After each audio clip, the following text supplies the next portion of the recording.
colder, only made us closer until July.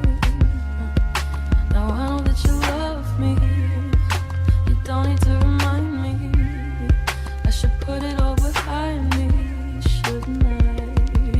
But I see her in the back of my mind all the time, like a fever, like I'm burning alive, like a sigh.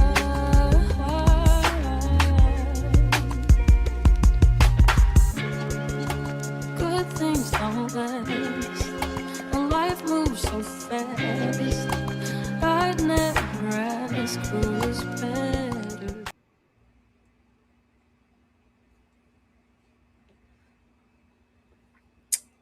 All right. Hello, hello, hello. How is everybody doing? I feel all bittersweet. I'm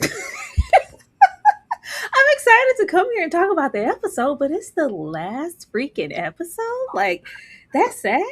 I'm like, are you gonna call me like you said you was? Are y'all gonna talk to us again after this? Are y'all gonna roll up, for future lives? Happy Friday, people. Happy that you are here. Ashley, how are you feeling today? I'm feeling great. I'm feeling good. I'm ready to put this one to bed because of that finale. I'm ready to go on and put her to bed and then pray that next season we will get 10 1-hour episodes that uncover some stuff. But no, I am ready to talk about it with our crew who've been down since day one for all 10 episodes. Yeah, I'm ready. Absolutely. Yeah. Ashley got high fire. Let me bring Dom out. Let me bring Dom out. Dom, how are you feeling? And are you ready to talk about the testaments? Like, how you doing? I'm apparently better than Ashley because I love this episode, and so this I'm ready. I'm ready to get into it. You always are okay. You can always count on Dom to have some great, great words of wisdom. Be on the op side. It's like I love this episode. That's a strong word. I can't in good faith come in that strong. But for the last time, you guys make sure that you hit the like button, make sure that you share, make sure that you come back and hype later, and be sure to send your thoughts in your super chat so we can get into it. This is the last conversation that we get to have all about the testaments. But starting where we always start, I'm gonna start with Dom because Dom said, "Excuse me, I love this episode." Down, Dom, what are your overall thoughts of this finale?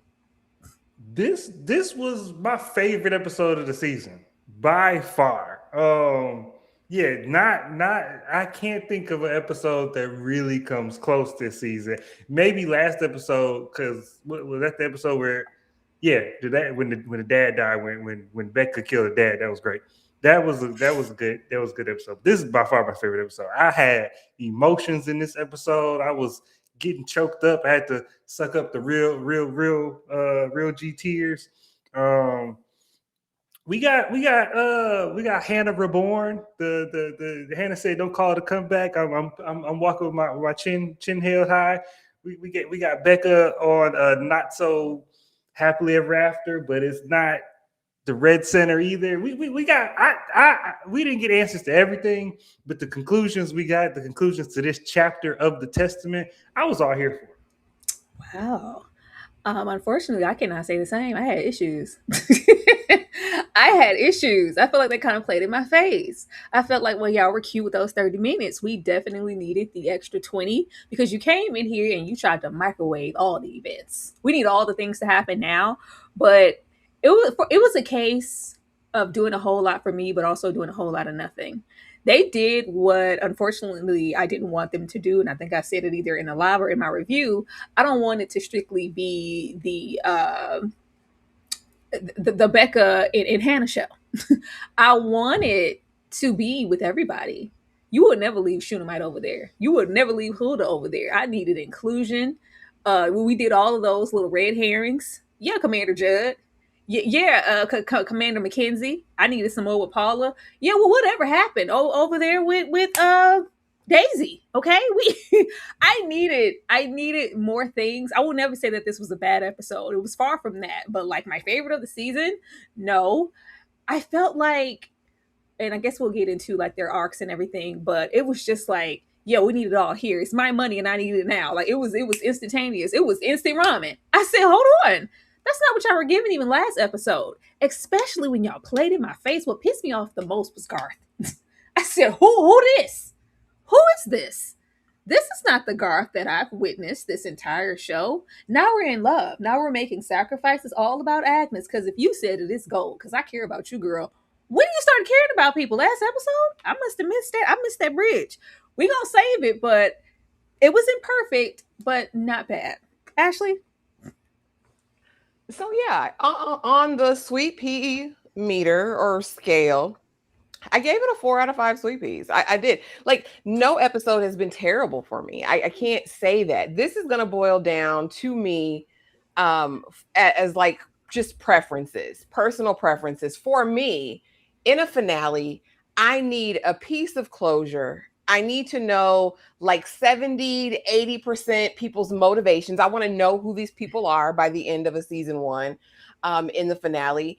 And, you know, that's all I ask. For me, there were so many roads less traveled by the end of this. Some of the characters in this finale, like you were mentioning about Garth, but Daisy as well, girl, really? You've campaigned for 5 episodes to get out of Gilead. Now, all of a sudden, when danger's really imminent now, it's like, oh, okay, no, I want to stay. I think we needed narratively for me to be fully satisfied with this.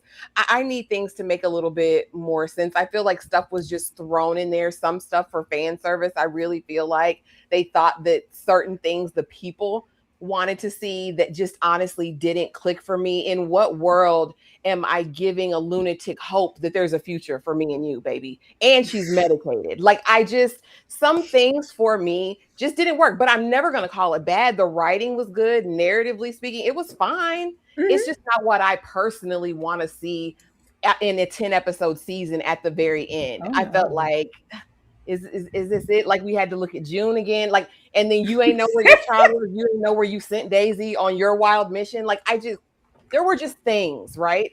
But again, it's just going to boil down to what I wanted to see as a viewer and not what the show is. The show was beautiful, start to finish. I can't take anything away from it in that respect, but it just wasn't, yeah, you know, this felt like the penultimate like episode, or the episode like before the finale. It felt like that a little bit. Y'all, if y'all go look on the other page, it's like we go look everywhere when we're scouring for photos of these people, because they don't give you nothing. They don't give you no access. It's barely anything online. So you go look at people's pages. I say, look at them in their little dresses, looking happy. I'm gonna put this on there. I think this was on Chase Infinity's page, or one of their pages, one of their personal Instagrams. But it's like, where y'all get that picture from? Oh man. But let's get over here before we jump into anything. I think this is what was kind of iffy to me the most, these overnight motivations and like earned arcs. Were they though? Were they? We spent quite a bit of time here, for me, especially with Agnes and Becca, being wrapped up in crushes. We were so obsessed all about it. Was how often did we have to hear about Garth? Oh my God, Garth. Is that Garth? Smoking on my X pack. Oh my God, it's Garth. I mean, let me take a hit of this cigarette. Oh my God, it's Garth. You can't marry Garth. I love Garth. Love of my life, Garth. Meet me behind the bushes, Garth. Garth. We didn't get enough of just Agnes for this complete 180 to feel earned here. And like I said, it could be, you know, the battery's in my back now because I'm really waking up to what it is. You're going to try to do what with Becca? She's going to be where? We can't let that stand. But it was so quick. It was so quick. And I'm like, well, dang, now we're just done. And do I really know Agnes after this? Kind of. And I think it was when we got into the verbiage, especially Daisy, or a few of them were trying to use as far as how do we characterize Agnes? Like, oh my God, she's brave. She's charismatic. She's so funny. She's outgoing. Oh my gosh. I was like, all right, y'all putting 10 on 20, but okay. Okay. And then Daisy over here.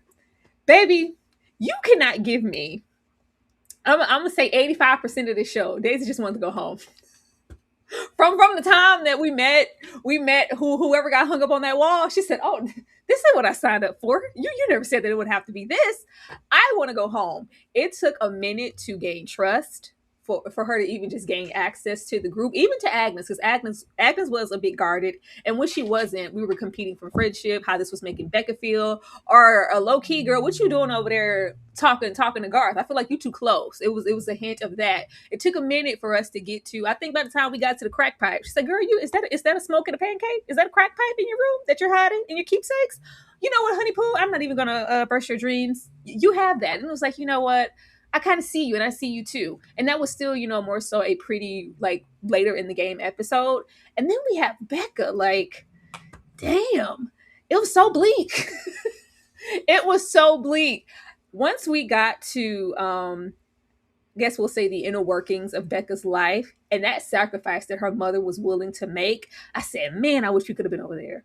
I wish we could have been over there with Becca, who wasn't just obsessed and, kind of gone off the deep end, not just about the circumstances, but about Agnes. It was just all so much of the other person or this other need that we didn't quite get all of the girls. I needed to be in that house with Becca. That's the house I wanted to go to. I said, "Oh, your mother rolling like this? You couldn't tell me in that episode before that mama was going to be feeling any kind of way because I am a woman of Gilead and you killed my husband. Don't bring her here." The way she embraced her, I said, we were in the wrong house this whole time. If especially with what y'all did with Lil Paula, we could have left that. I could have been in the house with Becca because I wanted to personally know her. Because this state that we're getting her in now, this is what it's going to be for quite some time. Because the episode is giving, how are you going to come back from this? This is torture. This isn't helping you. Were they earned? I mean, yeah, but not in the way that I wanted them to be. Ashley?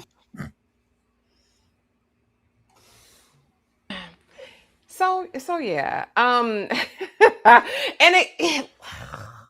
here's the thing.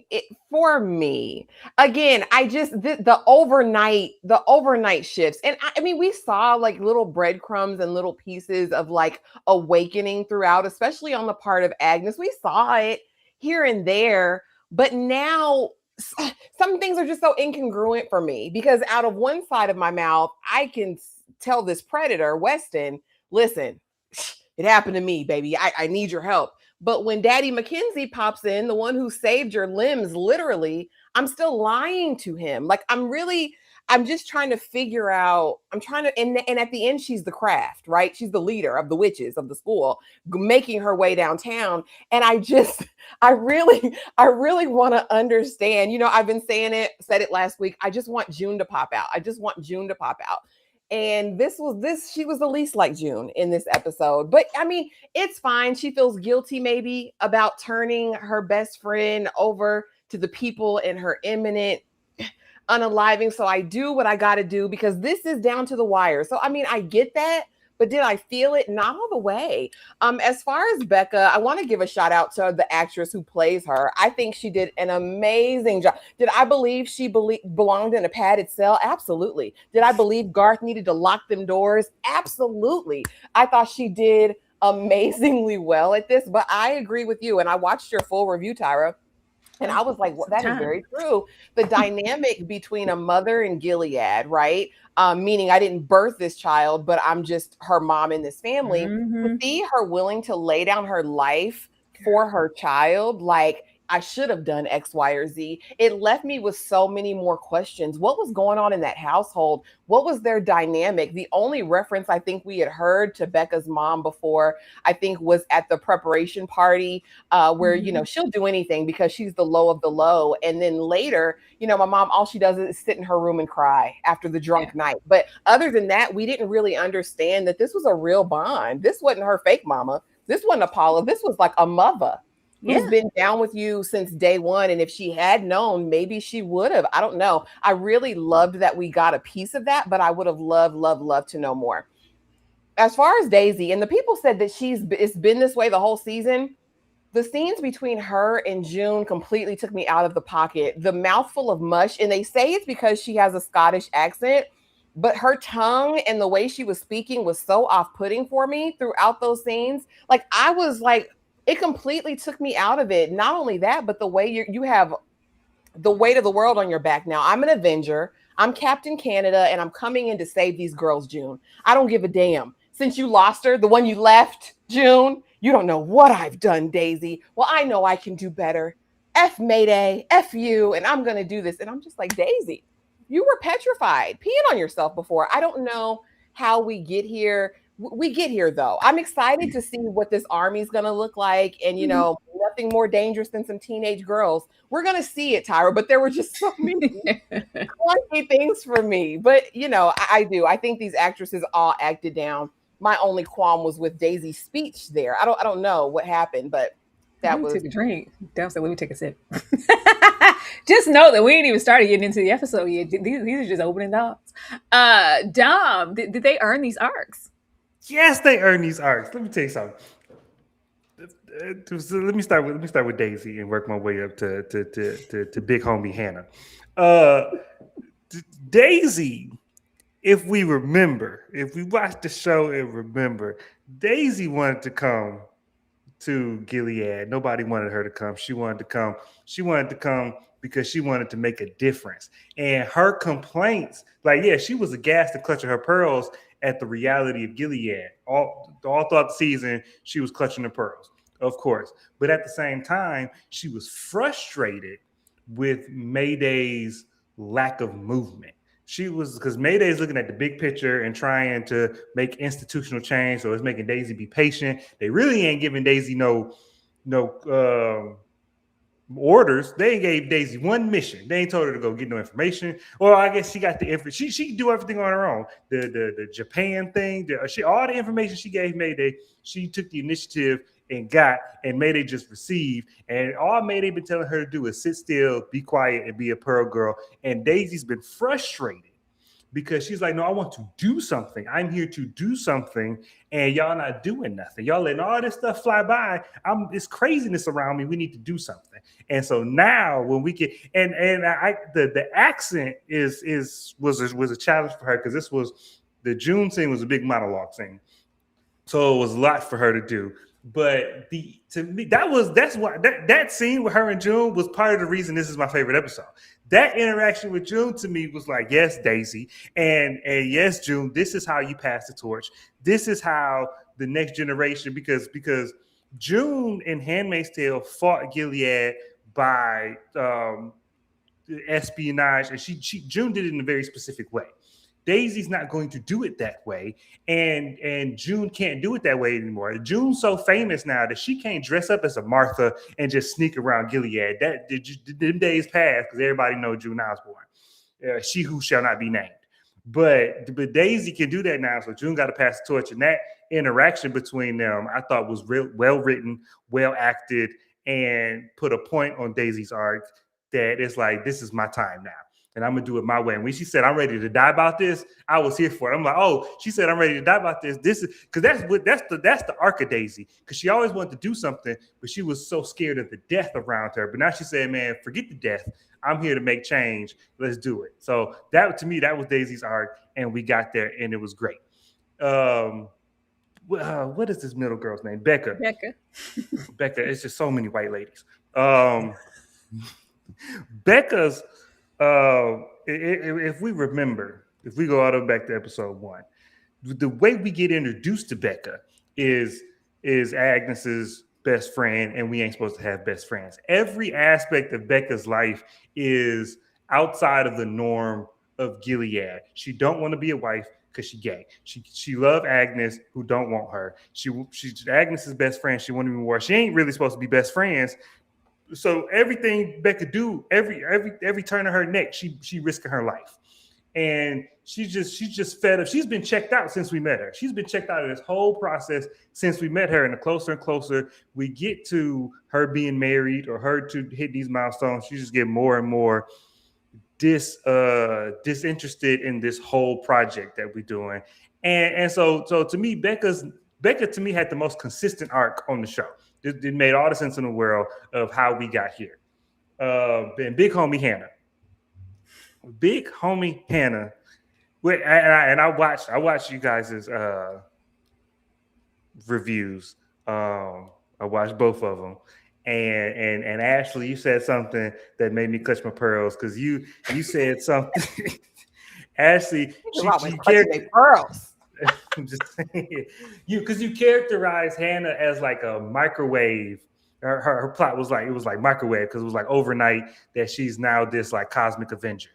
And to me, I don't disagree that it's sudden. She makes a sudden change, but I like it in more to a pressure cooker. Because if we remember last episode when we were talking, Becca was having hyperventilation, and she was behind the bedpost, and I was saying that part of Becca's struggle is that she understands that this world that she's in is wrong, and she's starting to see that she doesn't fit in this world, but she doesn't have, because she grew up in Gilead, so she doesn't have a perception of what another option could be. So she's crumbling under the pressure of, I don't know what a version of me looks like that's not this, so I have to be this. And so that's why I was saying that, because I was saying last episode she was going to be slower to wake up, like fully wake up, because she doesn't have another option. She can't visualize another option. In this episode, not only do we see her reject, and not just reject, but it being taken away from her, this life that she's been built up for gets taken away from her, but she now gets to see what her life is like without this. And so what we see in this episode is her coming to terms with, okay, this is the life I can lead. A whole lot of word salad.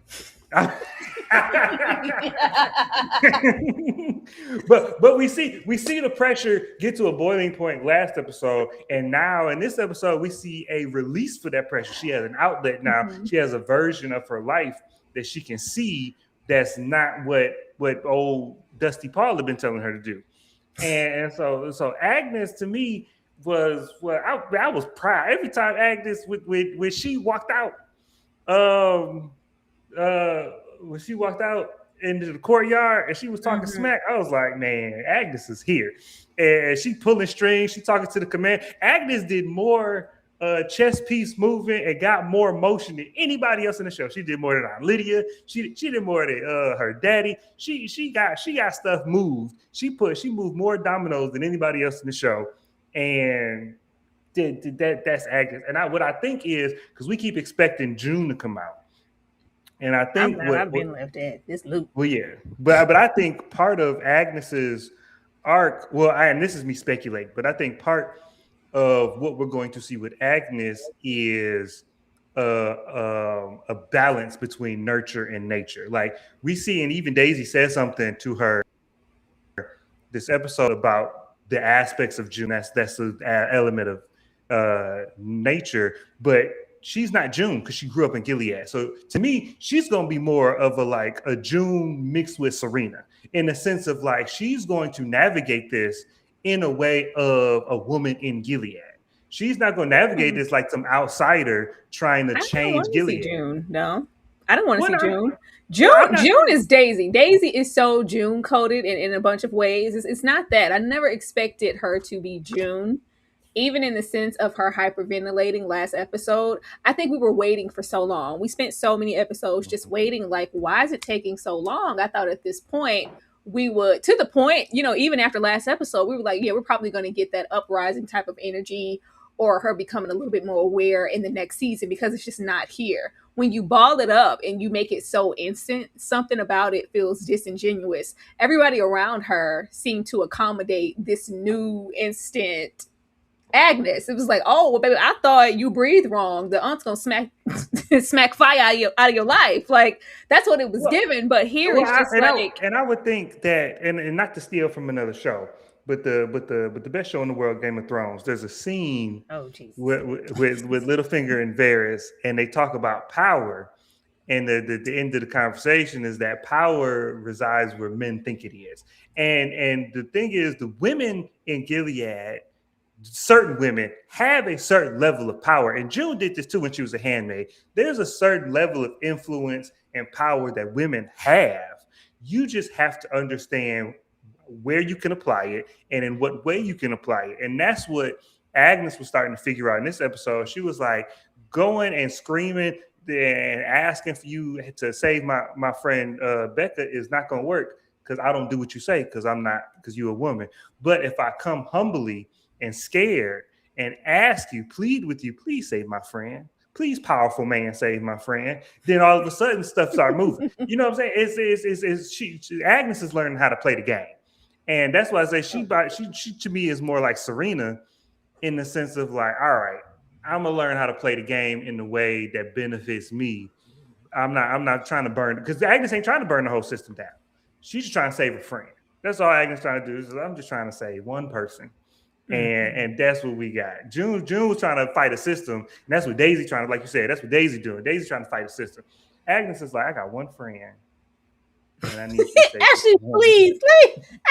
Because June wasn't by no damn system. June was trying to get her baby back. Like, it was everybody could go but her. And when I said I wanted a piece of June in Agnes Hannah, that was self-preservation, damn it. What I didn't want to see is what we've perceived and what we've heard from Agnes this whole time. Like, I've been afraid. I've been super fearful of ruining whatever this idea or this dream of life is.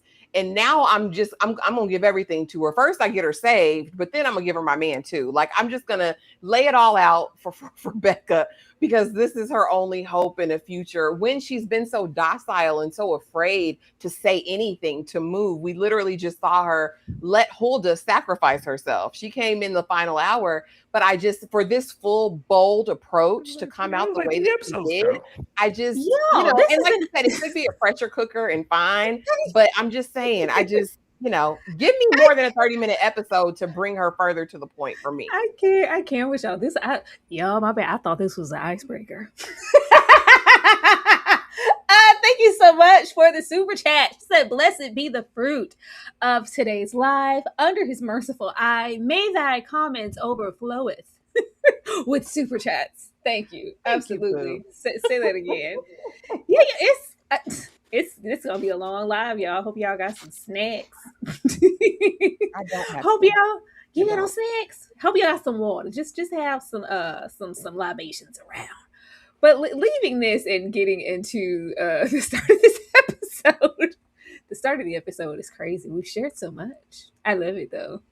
Soak it up while you can, because it's the last episode. Now this here.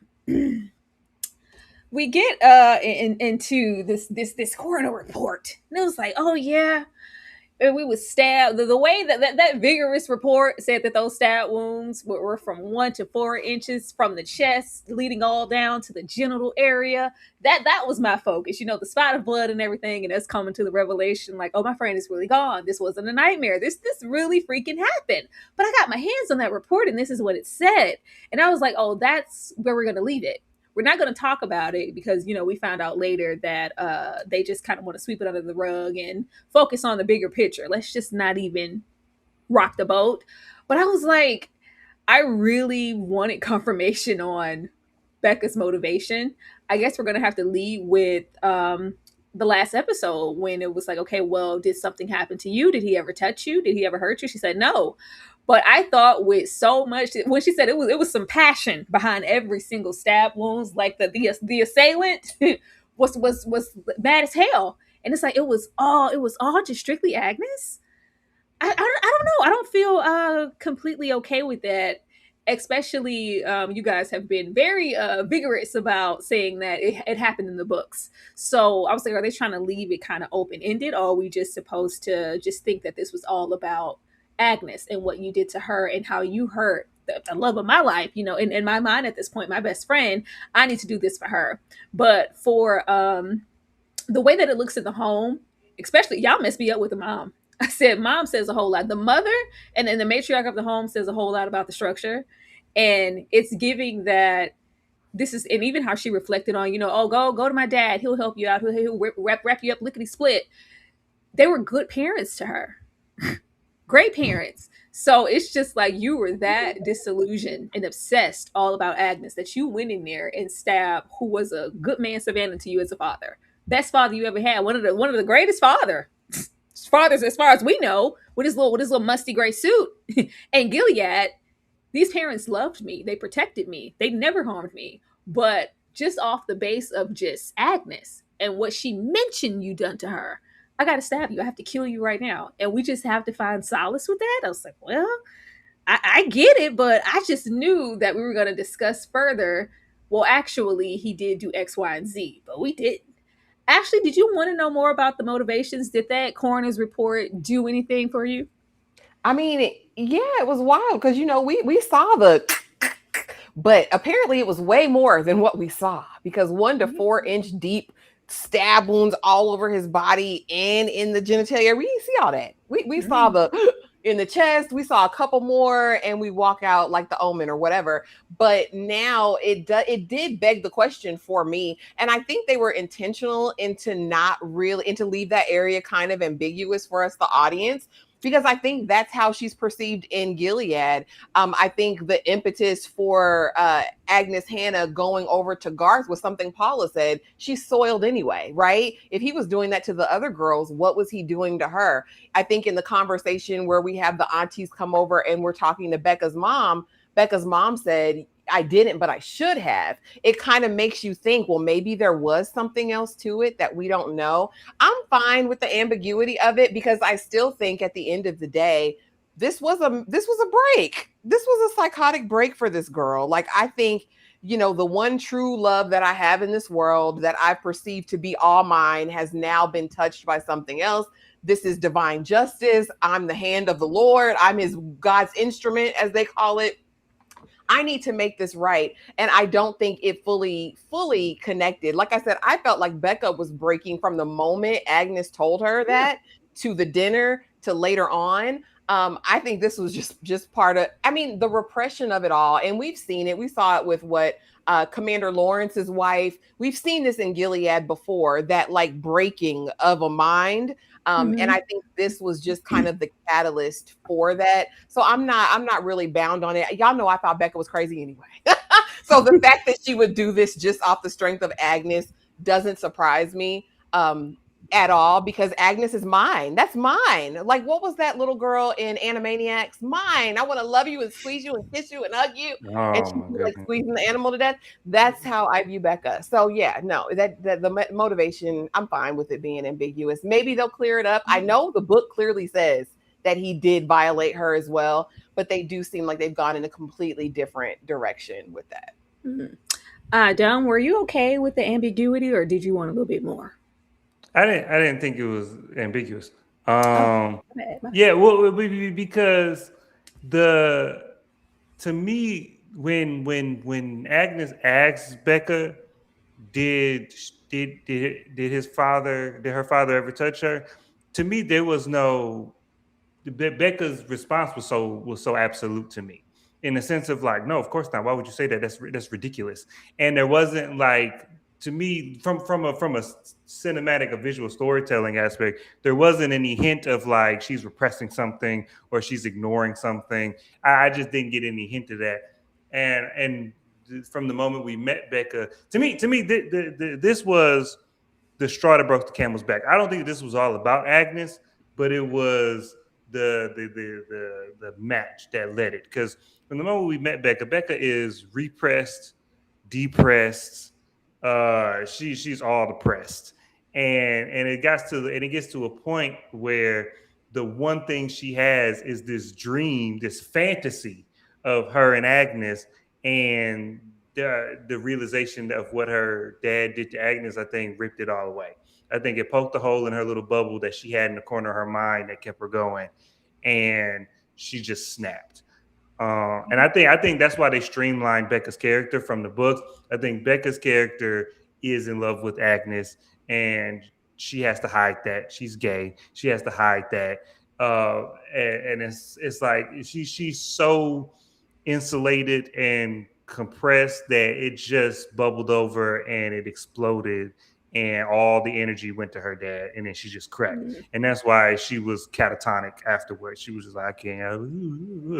I think that's what it was. I don't know. I'm gonna let them make it, because all of this is just off the backs of the crush and the love of my life. And like I said, this doesn't too far mirror what Agnes felt all about Garth and the obsession there, but we wouldn't go as far as to commit murder. Like it's I fine. Y'all want to keep it open. Close them doors. I need y'all to close them doors and give me some closure. Thank you so much for the super chat. If I was the mom, Becca would have been on the wall and I would have been in my comfy house with both my burdens laid down, white wine overflowing. Oh my God. And, Why but was that, Becca on the but that's All your why. burdens laid down. My gosh. But see, but that right there is why I don't think everybody is like, oh, a mother's love. I was like, kind of. What was she gonna do? Because remember, he's not a commander, and so she's an Encana wife who is now a widow. What was she gonna do? What was she? I mean, what was she gonna do?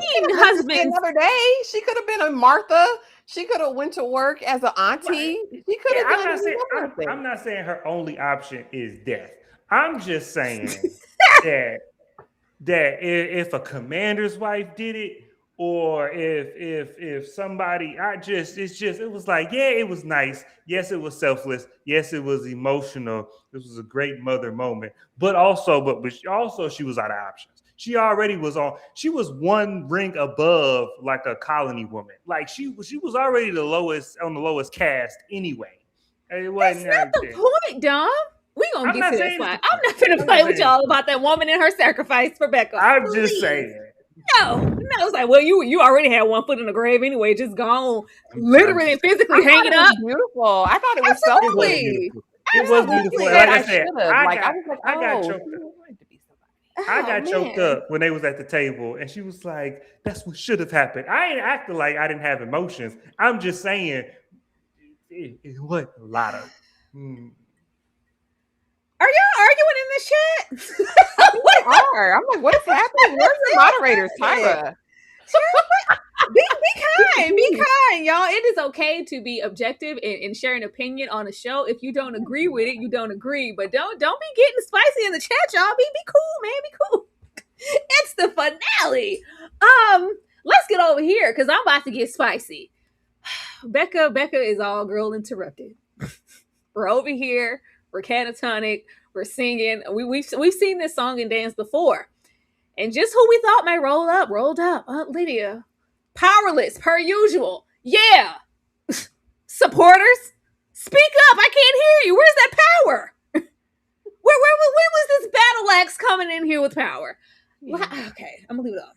I told y'all way before any power that Aunt Lydia ever had was tied to a higher ranking commander, and we had to beg, borrow, steal, be secretive. And I got some tea that can maybe help you later to even guarantee us this position in the first place. It's always been a bargain. It's never just been solely her coming in with the cavalry. Y'all act like if she told or anybody told Aunt Lydia what was going on, she was going to personally take down, collect bodies, put people on the wall. She had the power to come in here with a key and unlock it and just personally walk back out of here just based on the strength of her word. It was never going to be that. And I know that. That's why I expect strategy from her. Above all else, strategy, because I've been here before. I've seen it all. I've been a part of it all. I know what I need to do to maybe give her her best shot. No, I'm in here begging and pleading with Commander Judd like he's going to listen to me. I said, girl, you get on my nerves. Oh, she get on my nerves. That's why you always want close. You always one step closer to them steps for me, Lydia. You could just go down and never get back up again. You shouldn't have got back up that first time after she politely mollywopped you, dog stumped you, and stabbed you, and skedaddled your ass down them steps. But you got up. By some miracle, you got up and you survived. But we get in here, and it's like, I don't know the dynamics of Gilead still. I still don't know where I am. I still don't know where I lack in power. And I still don't know that these commanders are trash. It's like, she said, hey, man, get her out of there. You get Rebecca out of there. When he said, she has to pay. From the moment that she decided to roll over there and do divine justice and take that death into her own hands, all of her options stopped there. She's going to the Red Center. So, you would send one of those good godly plums to the Red Center? She said, my pearls. How dare I just thought, you just thought what, Aunt Lydia? Like, this is your man's. Like, whose man's is this? This is your man? Like, who? We are still the same old Aunt Lydia. We're just softer in our nature because we realized some error in our ways. I'm never going to give her that damn extended olive branch just because, you know, that one time in band camp she was nice to Janine. So yeah, she remember that time? Yeah. That means nothing if we're here and we're still moving like the same old Aunt Lydia, just grateful for our position. I wasn't surprised by Commander Judd. Commander Judd, he said, man, you know what? Them some nice drapes. He sure was a nice dentist. This is so unfortunate that he has to go down for this. We know where his allegiance is. It doesn't matter the ranking and the fact that this is a commander and he was just some old gray rat suit wearing ass dentist. A man is going to stand with a man, and no matter the ranking here, these women are going to be oppressed. Girl, whose side are you on? This made me mad. Now let me mention this lady up above, because Marguerite, Miss Bythewood, made an appearance in this episode. I did not notice it. I was like, who is this? I was like, I've never seen a woman this old in Gilead. It didn't register to me, who it may have been, because I don't think we made it poignant enough in the scene for her, the significance of her importance. But, she was here and she made an appearance. I thought that was, of course, a nice touch. But Aunt Lydia, please don't piss me off, girl. It don't take much. Ashley, how did you feel about this? Becca said 1, 2, 3. The devil's after me. 4, 5, 6. He's always counting 6, 7, 8, 9. This is every time. Hallelujah. Hallelujah. Hallelujah. Amen. Listen, I was like, baby, go. I said, sit her down. Lydia said, give her some food. Take those off of her. Margaret Atwood says, sit down and shut up, Lydia. Don't touch her. Don't rile her up. Listen, we've already got her sedated. She's in a good state right now. We don't need any trouble. This was sad. I mean, y'all know I can't stand Becca, but this was sad to me. This was heartbreaking. Again, I'm not a woman without a heart of compassion, and I felt for her. She is in a broken state. She needs real help, and she's never going to get it anywhere in Gilead. This is honestly just prepping her for her final walk. To everything. Y'all know I love to be right. I love to be right, but I can take an L sometimes. I can admit it. I can come forth and say that all of my caping for Lydia was in vain because she was as useless as damn Garth was and Commander Mackenzie this season. I feel like we had all of this buildup in anticipation because of what she did at the end of Handmaid's Tale. And for her to come up here and be completely impotent, you were completely powerless, sister. And I just hate that. You are an elder hoe, okay? You know the game. You know Gilead. You know the moves to make to get the job done. Margaret Atwood says, sit your ass down here and don't say nothing to her. Don't get her riled up. And then she's even further sunned when we go in there and talk to Raggedy Commander Judd. Because he said, that was a man. We were going to salvage him. It doesn't matter. That was a man of Gilead. Somebody's got to pay. Her womb works. All right, let's send her on down there to be a handmaid. We'll wrap this thing up. But that's all I got for you, Lydia. Lydia said, but what about us? He said, there is no us. There is no us, Elder Ho. Go back to your seat. And don't say anything else to me. This was on your watch, not on my watch. I said, Lydia, you're powerless. You're useless. And all you've got are journals. Like, I really thought she had a master plan, y'all. And I hate taking an L. I hate being wrong. And I fear I was wrong about Lydia this whole time. I honestly said, pick out your black dress, Agnes. Girls. You might not even be able to witness it, but I thought it was going to be the end of Becca. I didn't think we'd be seeing Becca in a season 2. I thought her fate was sealed. I thought it was over for her, but I really maybe thought Red Center. I said, okay, she'll go over there. They'll keep her in a comatose state like they did other girl while she was pregnant. They'll insert her, they'll do all the stuff and she'll just be over there. But, things worked out the way that they did. But Lydia is my biggest disappointment this entire season. And I hate to take this L. I hate it. That's what Franklin Mama said when when Leon came to visit her in prison. She said, Franklin is my biggest disappointment. Thank you so much for the super chat. I need Lydia to have a master plan, not a journal. We all know what happens to those Gilead writings. Yeah, I'm going to write down my thoughts and all the misgivings happening over here, all the injustice, and get it to the right person, right before they burn it up and tell you it means absolutely nothing. Dom, how did you feel about taking this trip on down here to visit Becca, and what Aunt Lydia tried to do to help her?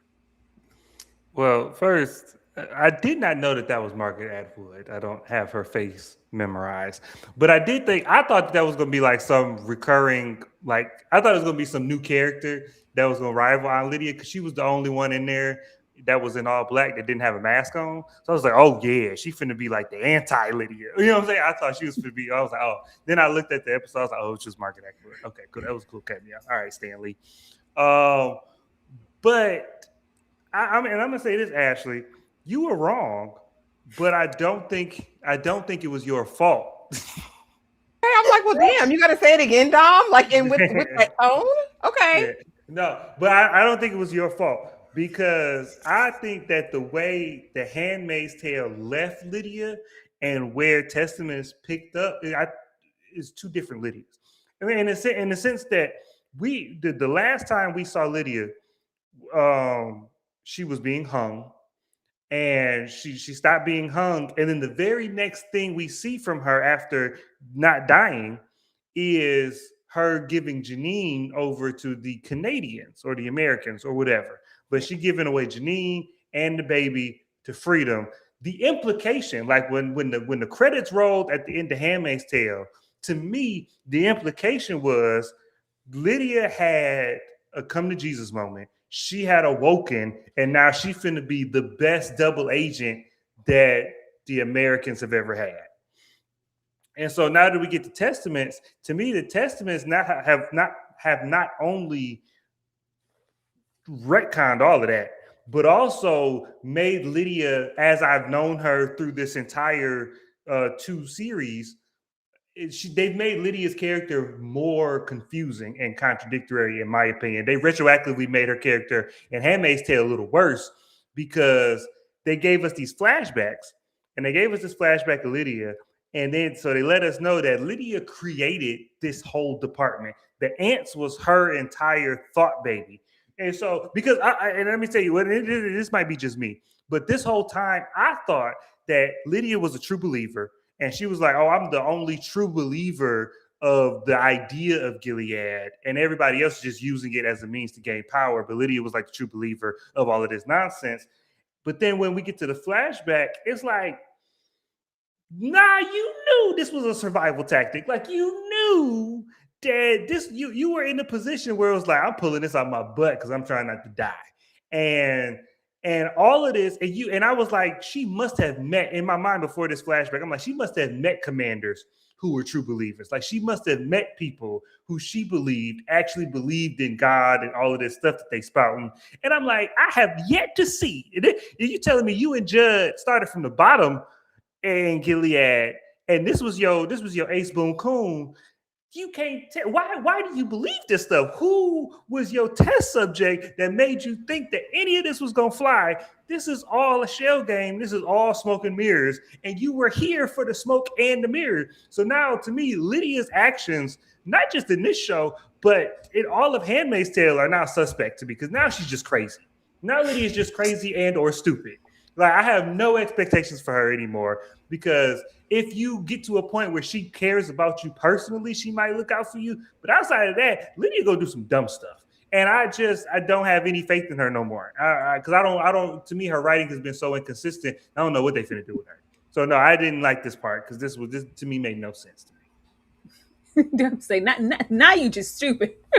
Thank you for the super chat. Oh shoot, RuPaul's Drag Race came on. I'll catch y'all on the rewatch. Love what you do. You know, I would probably leave for Mama Ru too. I love a good episode of RuPaul's Drag Race.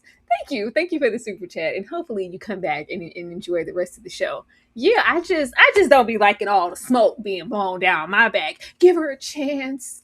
Go on, honey. Take a chance. Give Aunt Lydia a chance. You can't keep making her atone for what she did. Like she's changing. It's just wait. Watch how she pop out this season about the girls. Just watch. Oh, she's Mayday. She got something in them coat pockets. Where's that? Pull it out. Where is something to slip into one of them commanders' drinks? Where is this double agent energy? Because I'm seeing somebody who's content with their position and their job. Okay. Say it with your chest. Oh, yeah, okay. That's what I thought. Nothing. Let's get over here. Because, Okay. Daisy, if Daisy's popped out one more time in this episode and said she's doing something, she's getting active. Everybody's doing something. I'm doing something too. I'm something. Daisy does something. When she rolled up on Garth, said, "Don't you have a gun? Don't you have power? Don't you have position? Get in there and do some. Go shoot." Like, my thing is, we are trying to really be set with, this Seven Nation Army energy. I'm an army of three. Okay, it's nothing that's gonna stop me. All of Daisy's plans are immature. We're irrational. It's not thought out. There's no plan. There's no strategy. She's just acting purely off of teenage angst and emotion. And I see some girls suffering, and if you're not going to do something, I'm going to be the change. I say, okay. Okay. Fine. What sends me is we spent too much time, in my opinion. Maybe I misread it. I thought we were setting her up to go over there with Commander Judd. I thought before this episode came to an end, we were going to hit her with the harsh truths of what it looks like to be a chameleon in this space and what you're going to have to endure. You're not going to be a plum forever here with these girls. Eventually, you're going to have to become a part of the program. And what is it going to look like for her trying to maintain these beliefs? And I'm a strong Canadian woman when you're put in a position to do what wives are supposed to do. Nope. I said, well, yo, give me all that smoke with Commander Judd and Penny. Them both walking around looking extra careworn, extra Oliver Twist around the edges because we've lost a baby yet again. Yeah, Penny might not be worth the squeeze. She got to get out of here. I thought we was gonna go down to the fume and pour out a little liquor, all about Penny. And that look, I guess it was just for nothing when we met the girls and we were at the round table. And he said, "Hello, who are you? Hey, Daisy. Oh, you're from over there. You're from Canada. What made you want to come over here?" It looked like he hit the jackpot for a second. And I thought we were going to make our way around to that. No, Commander Judd is just doing Commander Judd things, showing his alliance with his fellow man and fellow commander alike. But Daisy is nowhere to be found. Her agenda in this episode is just to do something. But it's not so much about her. It is, but I just knew that we were setting her up to go over there with Commander Judd. But clearly, at least at this point, I was wrong. Dumb, were they setting this up to go over there with Commander Judd, or did I misread it? No, I don't think you misread it. I think that the Testament and the Handmaid's Tale don't work on a chapter by chapter basis in the sense of like we're gonna start something in season one and it's going to be and all the stuff we introduce in episode 1 is going to be wrapped up in episode 10. That's not what Handmaid's Tale did. It's like, all right, we're going to drop these hints right here. We're going to have a main through line, and we're going to drop these Easter eggs or these breadcrumbs to pick up later down the road. And I think that's what that was. I think because the three of these ladies can't be plums forever. We don't. Everybody was Shunammite that got their period. We already made history with one plum coming back. And so we can't have another 10 episodes of everybody being plums. It would make sense. So I just think they dropping seeds to pick up next season. And I think Daisy does something, and that's just do something. but that to me, Daisy is representative of like young energy. It's like when you go to college.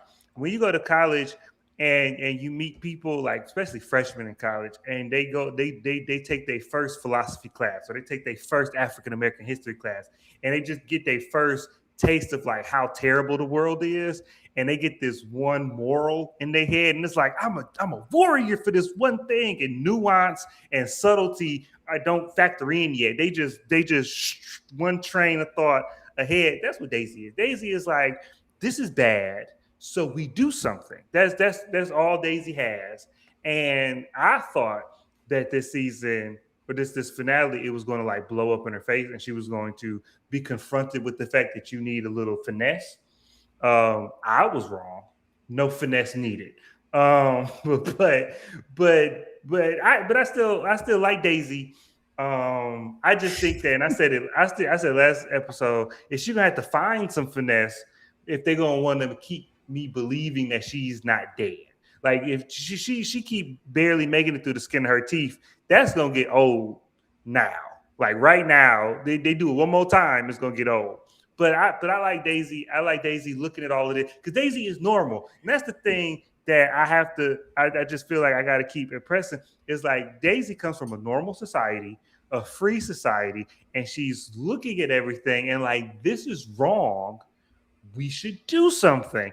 And I'm like, she's the normal person in this scenario, and ideally Daisy is what everybody should be if you have morals. It's like if I have morals and I think this is wrong, then I should be able to stand against that, even if it means my own personal harm, my own personal death. The wrong is wrong, right is right, and I should stand on that regardless of what happens to me. Ideally, that's what everybody should be like. And so Daisy is just a warrior right now. She's just hot blooded. She's a teenager. To me, this is what teenagers do. This is what teenagers do. Now, her getting away with it is some TV stuff, but this is what teenagers do. Ashley, where were there red herrings? I put that picture up there because Daisy gets. I love how she always finds an isolated area. Like, come over here, let's talk. It's like nobody ever sees you power walking to go have a little powwow all about Garth. But when They caught that man masturbating. when she says like I quit and he's like, oh this heifer's going rogue. I just knew her saying that she lied about Dr. Grove was going to come back because I knew he was nefarious too. I was like, oh, we're about to use that against her, girl. You're gonna get over there. It was like, yeah, none of that is happening, Tara. Shut up. Ashley, did they set us up or did we misread the situation? We didn't misread anything. They did this mess on purpose. Like the fact that we are 10 episodes in and Garth could be a double agent. Garth could be the king of the eyes. He could be right under Weston over there. He could be the leader of Mayday. He could be June's bestie. We would have no idea. Garth, I still think, is a free agent out here doing whatever his ultimate purpose is. I was really hoping we would have had an alignment. And I see a ton of people comparing Garth to like a Nick. And I can't get behind that. Nick was sold out for one person in this world. He was going to ride or die all about June. Damn Gilead, damn Canada, damn anybody else. But about June, if she asks me, I'm going. Garth has no allegiance to anyone. There is no country for old men. For Garth, he ain't got an allegiance to his daddy. He ain't got an allegiance to Daisy. Y'all been shipping that. Oh, that he loves Agnes. Garth don't love nobody but himself, in my opinion. That still stands for me. Why he did what he does at the end had to benefit him in some way. You're not gonna make me believe that Agnes's crocodile tears made him do something, or that hug in the garden. Have some grace, really, Garth? Like really? But no, they led us down the primrose path with this. The whole you lied. You lie. Oh, God, I can't even look at you, Daisy. What are you doing? Or you can get out of here, Daisy. Or, you want my cigarette again, Agnes? Like, I don't believe you, Garth. My dad, he doesn't understand anything. What are you talking? Say whatever you want, but let's bring him out here so he can hear this whole conversation. I still don't trust Garth as far as I can throw him. But again, as far as his storyline, and I know they can't repeat Handmaid's Tale, right? Like it can't be this one person, this one girl that he's willing to risk it all. That would be too much mirroring the Handmaid's Tale. But I need something. I need something that makes you hold on. Is it your father? That's fine. Let's lean into that a little bit. But no, they let us down there. Like I said, the people shipping him and Daisy, the people shipping him and Agnes. I could tell you he ain't love no hoes. He doesn't, it doesn't give he's romantically invested in anybody. Now, as far as Daisy is concerned and Commander Judd, absolutely. Penny looking a mess. She looking ill. She looking like the sick and shut in when we see her. She got the cloak on. I'm like, why'd you leave the house, Penny? She's slowly dying. So what better way to get Daisy into the world but to put her with Commander Judd? Y'all aren't going to do this to us. Like Commander Judd was supposed to have one of these young tenderonis. That's what was supposed to happen based on what we've seen. Now, as far as Daisy, excluding the mouthful of mush this episode, she's been who she always is, which is reactionary. And I don't know. I wrestled with, but Becca's my friend and we need to save Becca. Becca almost yeeted you over the balcony last episode. Like, I did it. It's Gilead. It's the girls. We need to, she was so brave. And June, Becca did something that nobody else would ever do. And Huldah, she's as sweet as a dove. And Agnes, she's just like you, June. She's the best person I've ever met. Daisy, please. When June got on the Gilead Mayday Mayday radio and said, Breaker Breaker 19, loose cannon, send her my way, I'm going to dispose of her. I was like, finally, there's voice of reason. Daisy, excluding any plot armor, should literally be dead. If not dead now, dead very early on into the next season. But I think she's got June plot armor. I fear Daisy's going to get a lot of people killed, just like June does every single time, because she's sloppy. And I get it, because like Dom says, she is a teenager without training. She is not a super spy. And to have her over here like she's the teen Avenger and they're just going to do this by themselves is crazy as hell to me. It is. I'm so sorry.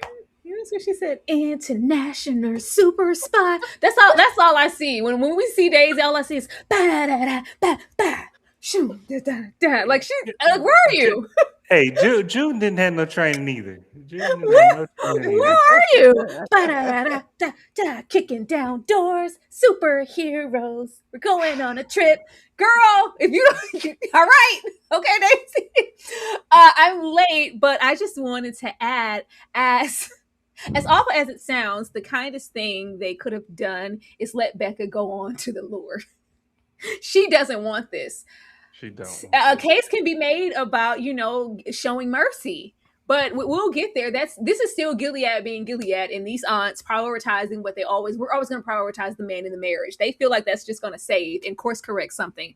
If you can't see how mentally broken that she is, I don't know. We don't need to expect anything from anybody here, but it's like, it's not even a case of where Agnes was just suppressing so much and internally I'm dying. Like, no, she is suffering on the outside. It's on her sleeve. Like, there's no marriage or anything in the future that could just help her in the way that it needs to in Gilead. So it's like, what was this all for?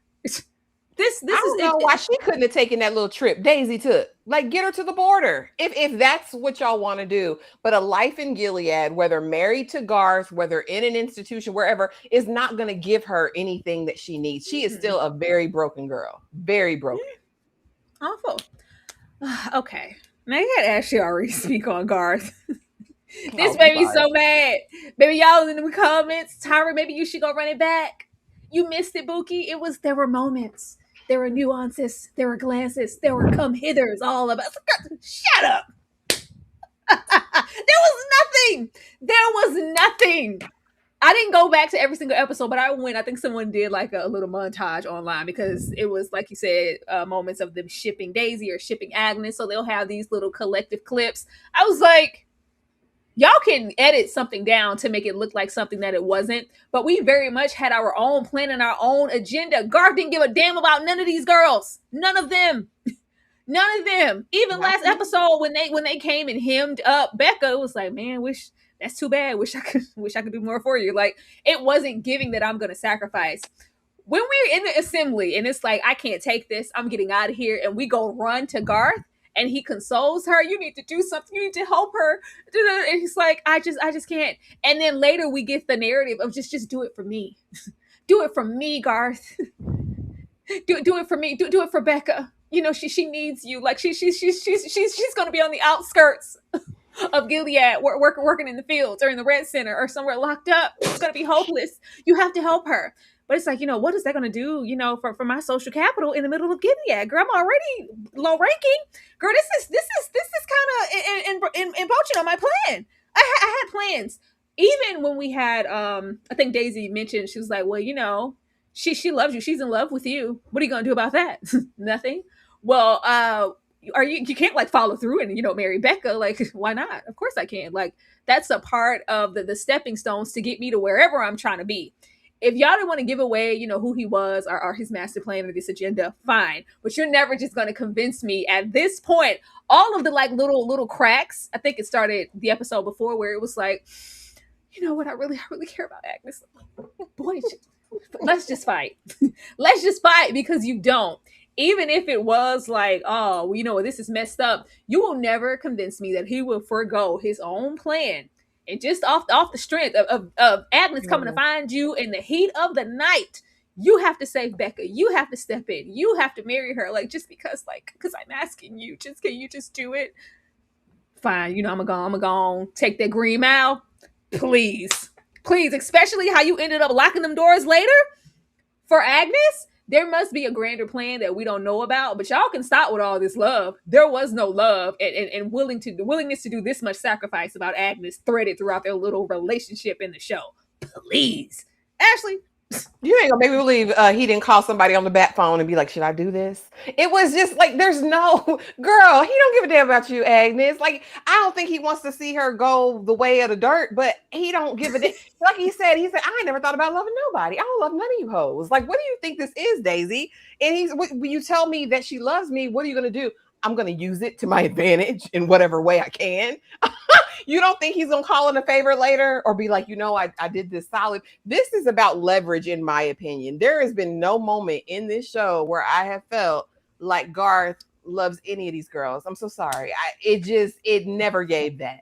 I want to see Gilead burn. But for what, Garth? But it ain't about these girls. I promise you it's not. When Daisy said, well, how can I get out of here? I'm scared, Garth. He said, girl, you'll get out when we get out. Like when it's over, when the battle's finished. Like, what do you?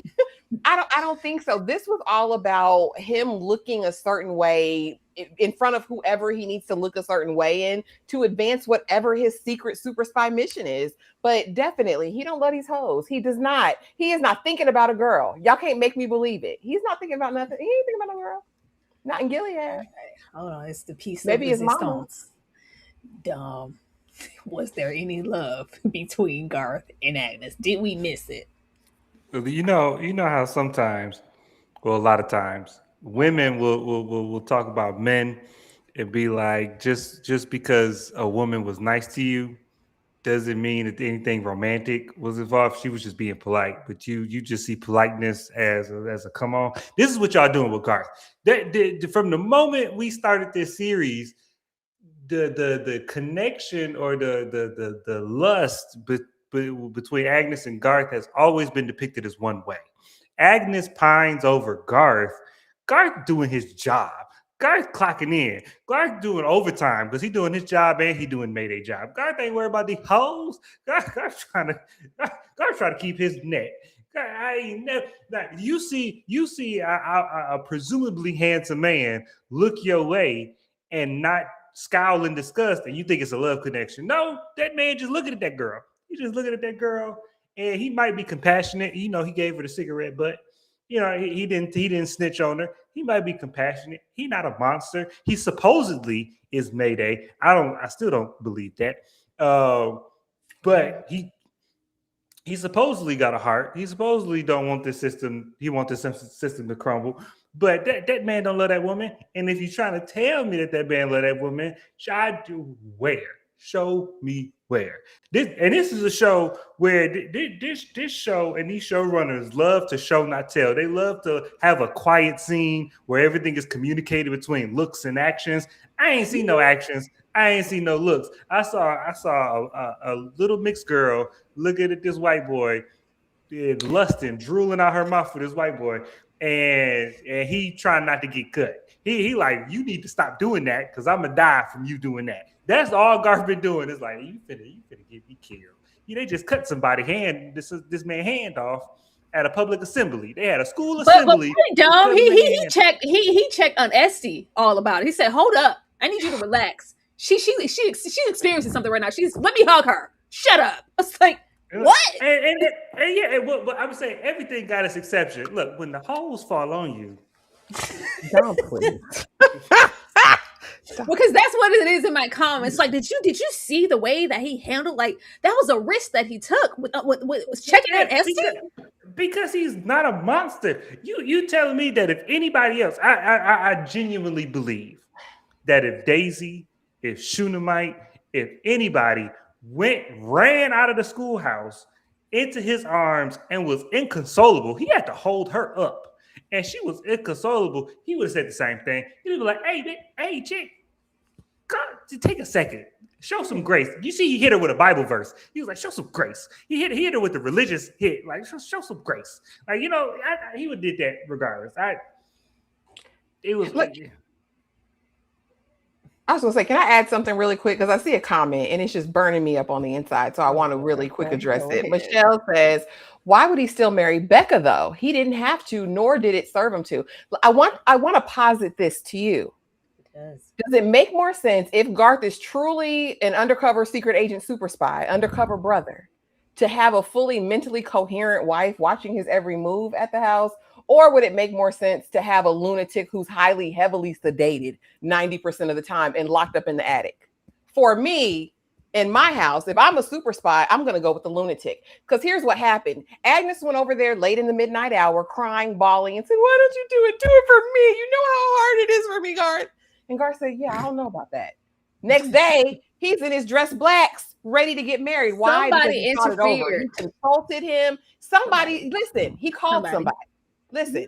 And they said, actually, this is smart. I want us to think about the big picture. If he really is a secret super agent, double agent, super spy, Mayday operative, I would be with the lunatic that's on lithium or whatever they have.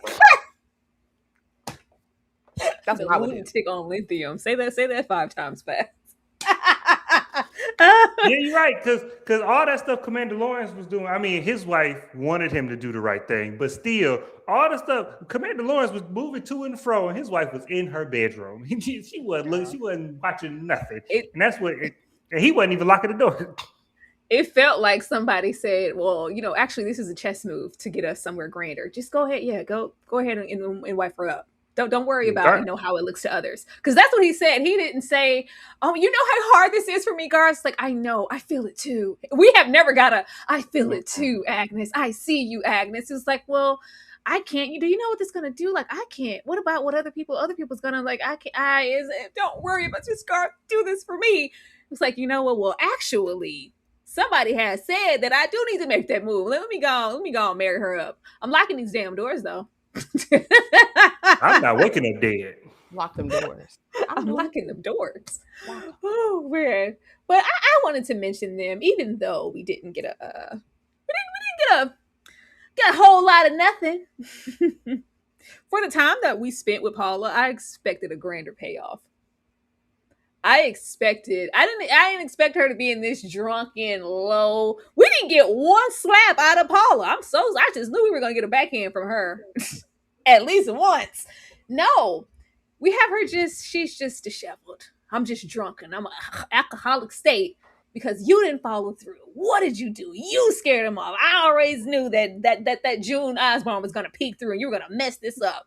You and your low rake and your station, so you just damaged goods. So it's just awful. I just hate it here. I gave you all the tricks of the trade. I gave you momentum. I gave you Commander Weston, and you ruined it. Grr. I was like, that's it. That's it. And I just wanted to put Commander McKenzie here because I told y'all he wasn't gonna do nothing. There's room, okay? There's room. I think it says a whole lot about their relationship or lack thereof that we're gonna get to, but we went to Commander Weston. At no point in time, maybe she's feeling like I came to you and you told me one thing about Becca and the eye or all the women dressed in black rolled up and carried her away. Maybe I can't trust you with things, to help her. You didn't help her then, but the 180 or the come out, the reach out, that fatherly bond that we thought was going to kick in, like, oh, he's gonna show up. And the most we got from him, he was kind of consumed with the same thing Paula was. So did Commander Weston, like, did you hear anything?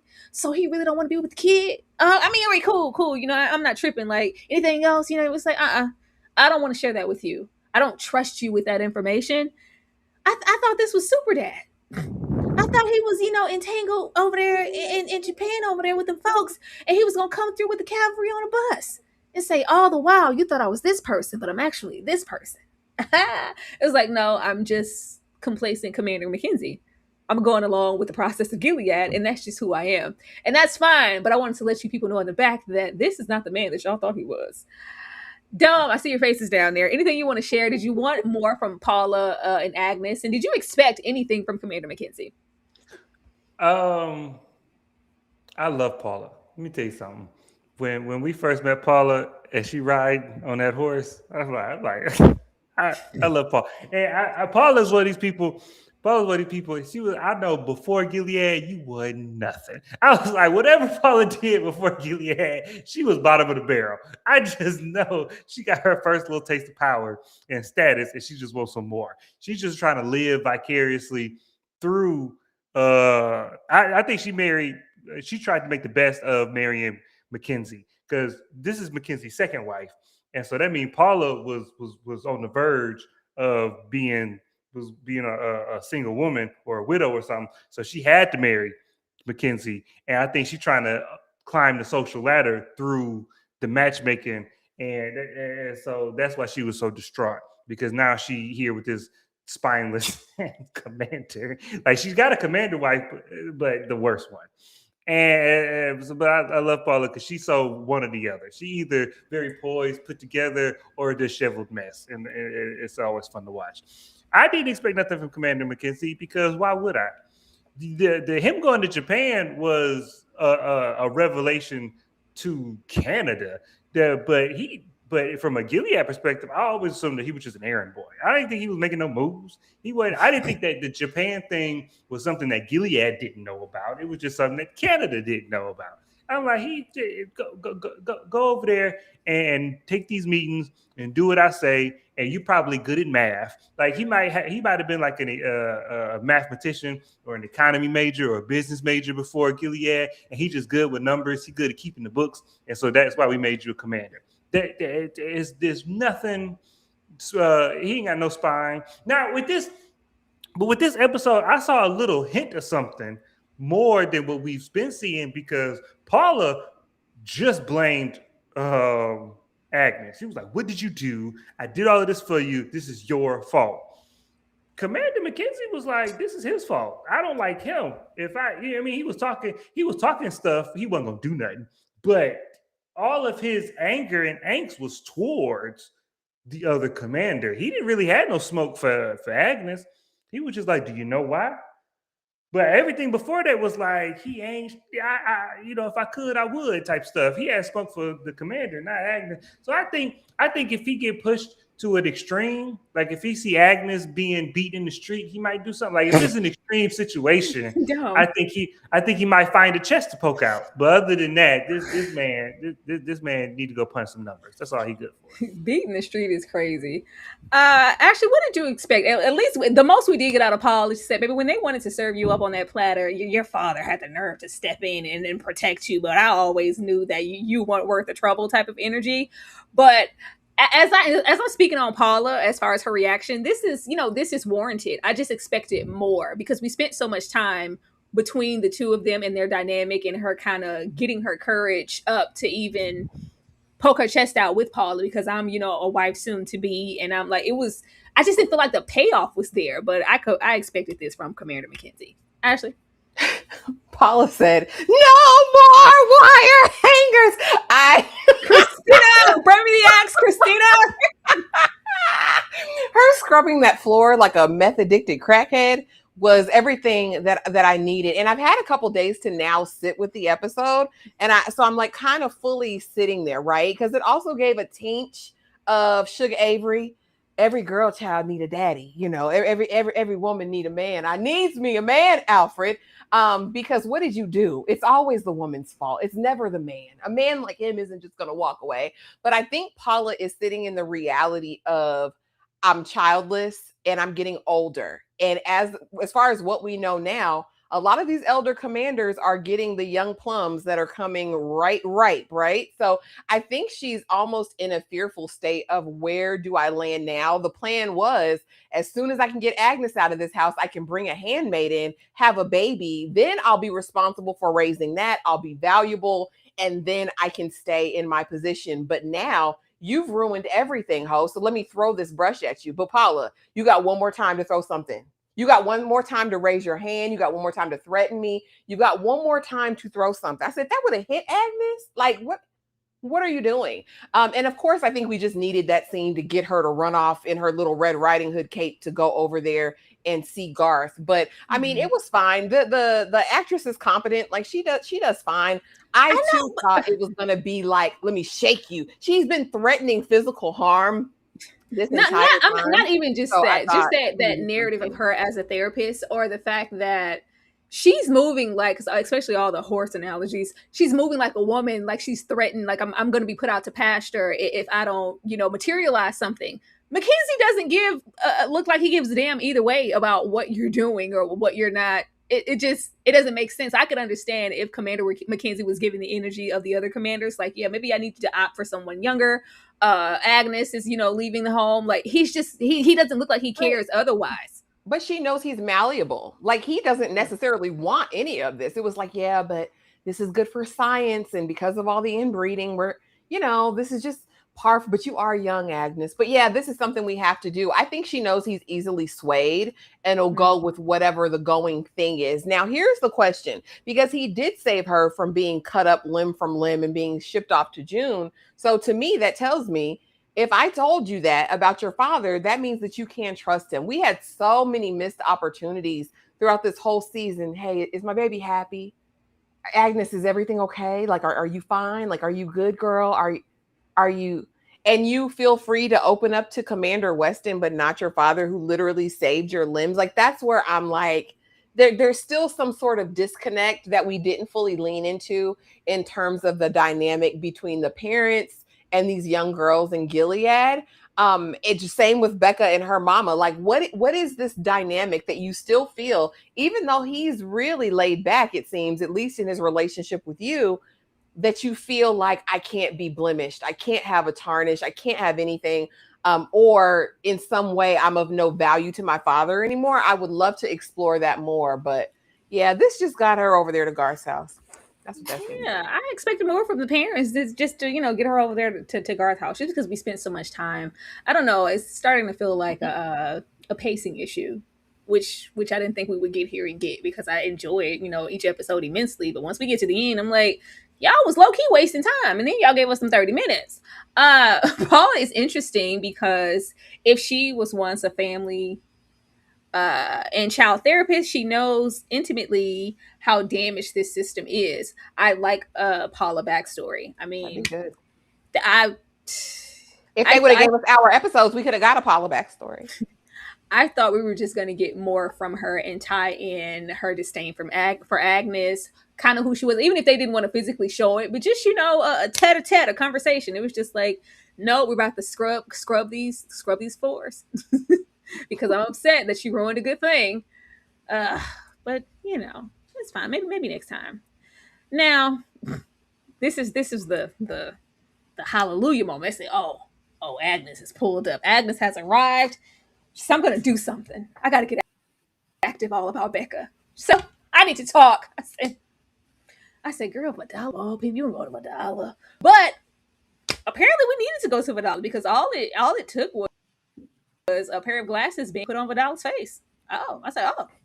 Now we're back to what I thought about in the beginning, even though we set it up to be something different. Because I said, I think episode, when they did those 3 episode premieres, I was like, I don't think Vidala has the courage of her conviction. She doesn't like this. Like, I don't feel like she's fully committed to Gilead. Like, she's just going along and get along.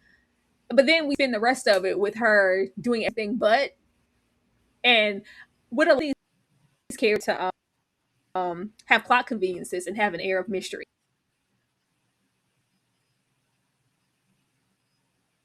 I think you muted yourself, love.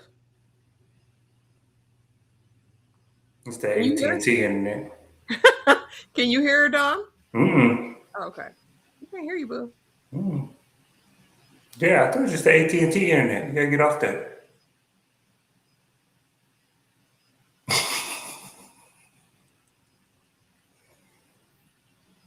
I just want somebody to voice over and Dilemma's Dom. Agnes stands up to Vidala. What'd you think of their singing till she gets I know what happened.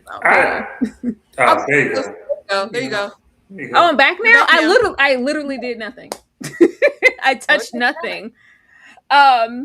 No, I said with a lot of these characters, I felt like we wanted to create just an air of mystery and let that linger for longer than it needed to be necessary. Because now I feel like y'all kind of played it in our face, and we did all of these like plot convenience things to keep our characters kind of lying somewhere in the middle, which is cool. But I'm like, dang, the overnight like switch. It just seems like all we needed to do was hold a pair of glasses up in front of a dollar face. Like, you can't deny the truth. You can't deny what I'm in here telling you. You've been denying it comfortably this entire time, though.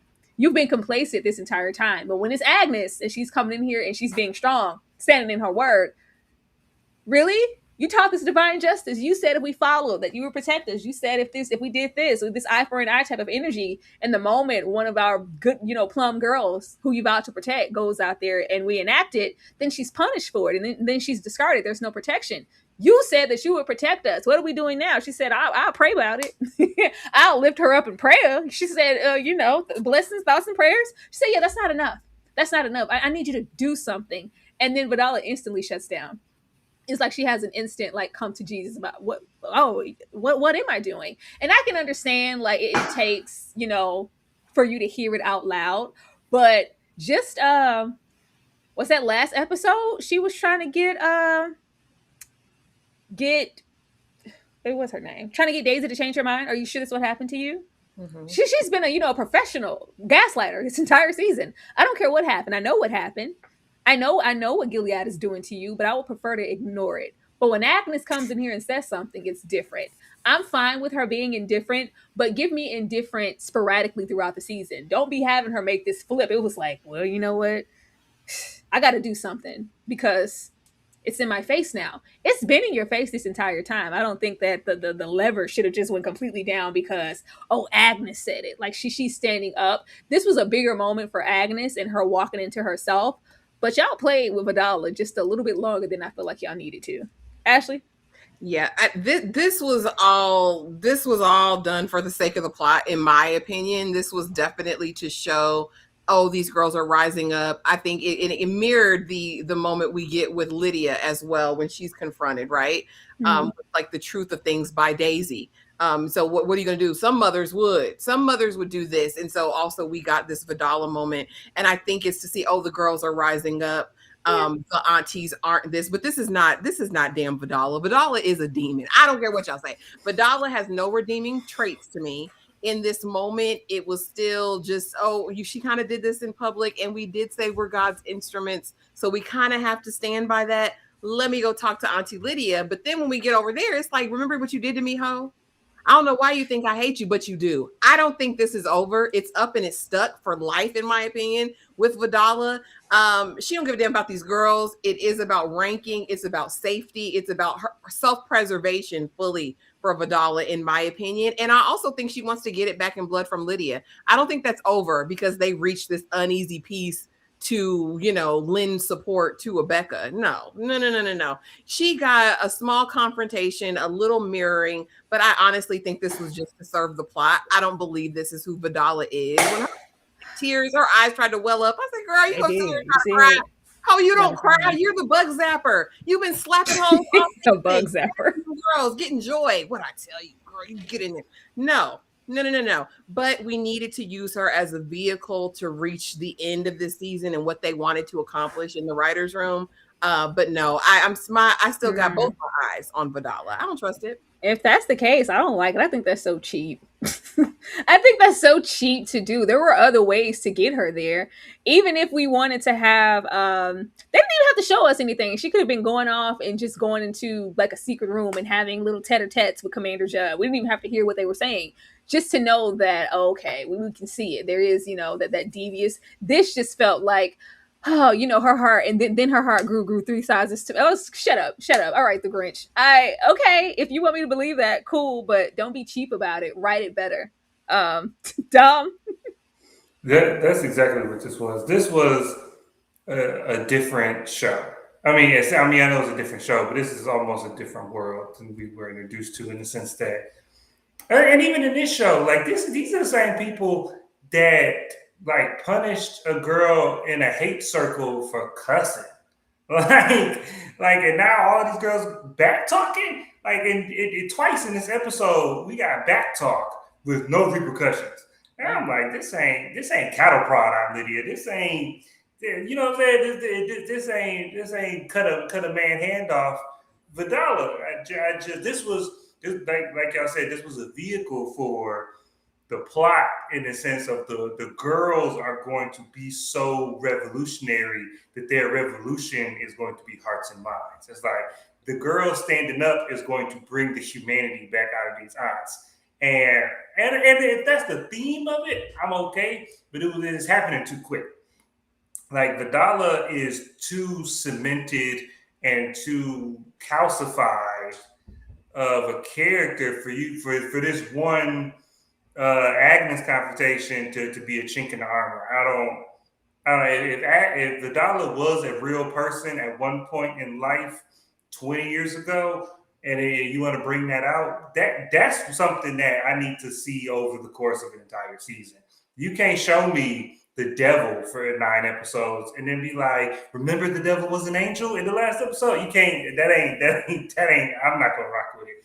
I like this scene for the Agnes arc, and that's the thing. It's like what's good for Agnes doesn't make sense for Vidala.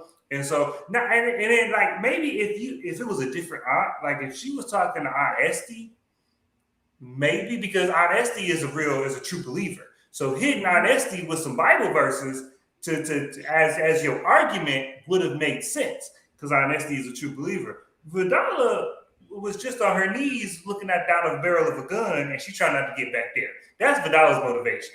Like Vidala trying not to be at the 50-yard line catching a 9mm. That's all Vidala trying to do. And so I don't believe she believed one Bible verse that y'all recited. And so this scene just was like, I don't believe it. But it's fine. Why y'all leave my girls on the ground like that? Why y'all leave my faves on the ground like that? I say, oh, y'all thought we only cared about Agnes and Becca and them? No. Girl, who that in the back? What my girls that in the back? What? Now I know y'all, because I led with that doing my review. I was like, why isn't Hilda standing in the number? Why isn't she a part of the army? It was more so just in a literal sense because we didn't hear from her at all in this episode, at all. It was still whimsy, still childlike, since even with everything that she'd been through, things that she had experienced and witnessed. Once she has that breakdown with Agnes, all about Dr. Grove.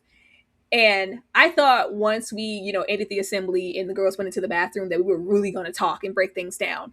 And we were going to have Hulda maybe contemplate not just what Becca did and sacrifice. And, he can't harm anybody else. But damn, Agnes, you took me in there.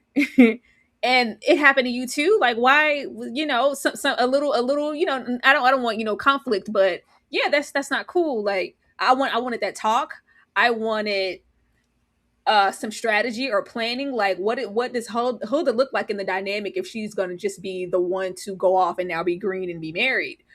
Is she just going to be that complacent, I'm just in this air, this bubble, this whimsy wife, or is she with us? Does she know what's really going on here? Because as quickly as we broke her down and everything that she thought about Gilead and how she internalized it all, it's my fault. I tempted him. We just. Oof, boy, AT&T internet is trash. Oh, there she goes. I think I heard her come back. There she goes. I'm back. Yeah, once we shut it down and it's like there's still room for you at the cross type of energy, and you two can still be a really good, valuable wife holder. And it's like, really? So you mean to tell me that just from that mere conversation or that reassurance from in Agnes, I'm good. I'm okay to forge ahead. Like, is she with you?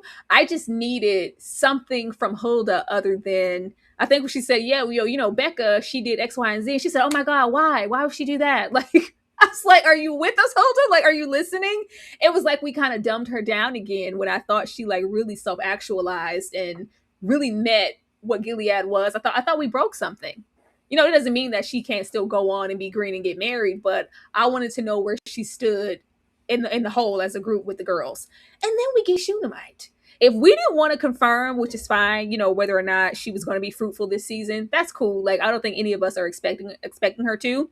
But that same conversation that we had on the steps with kind of Mayday and your Hannah and let me get the truth out there, I wanted to know how Shunammite was going to move and feel more than anybody.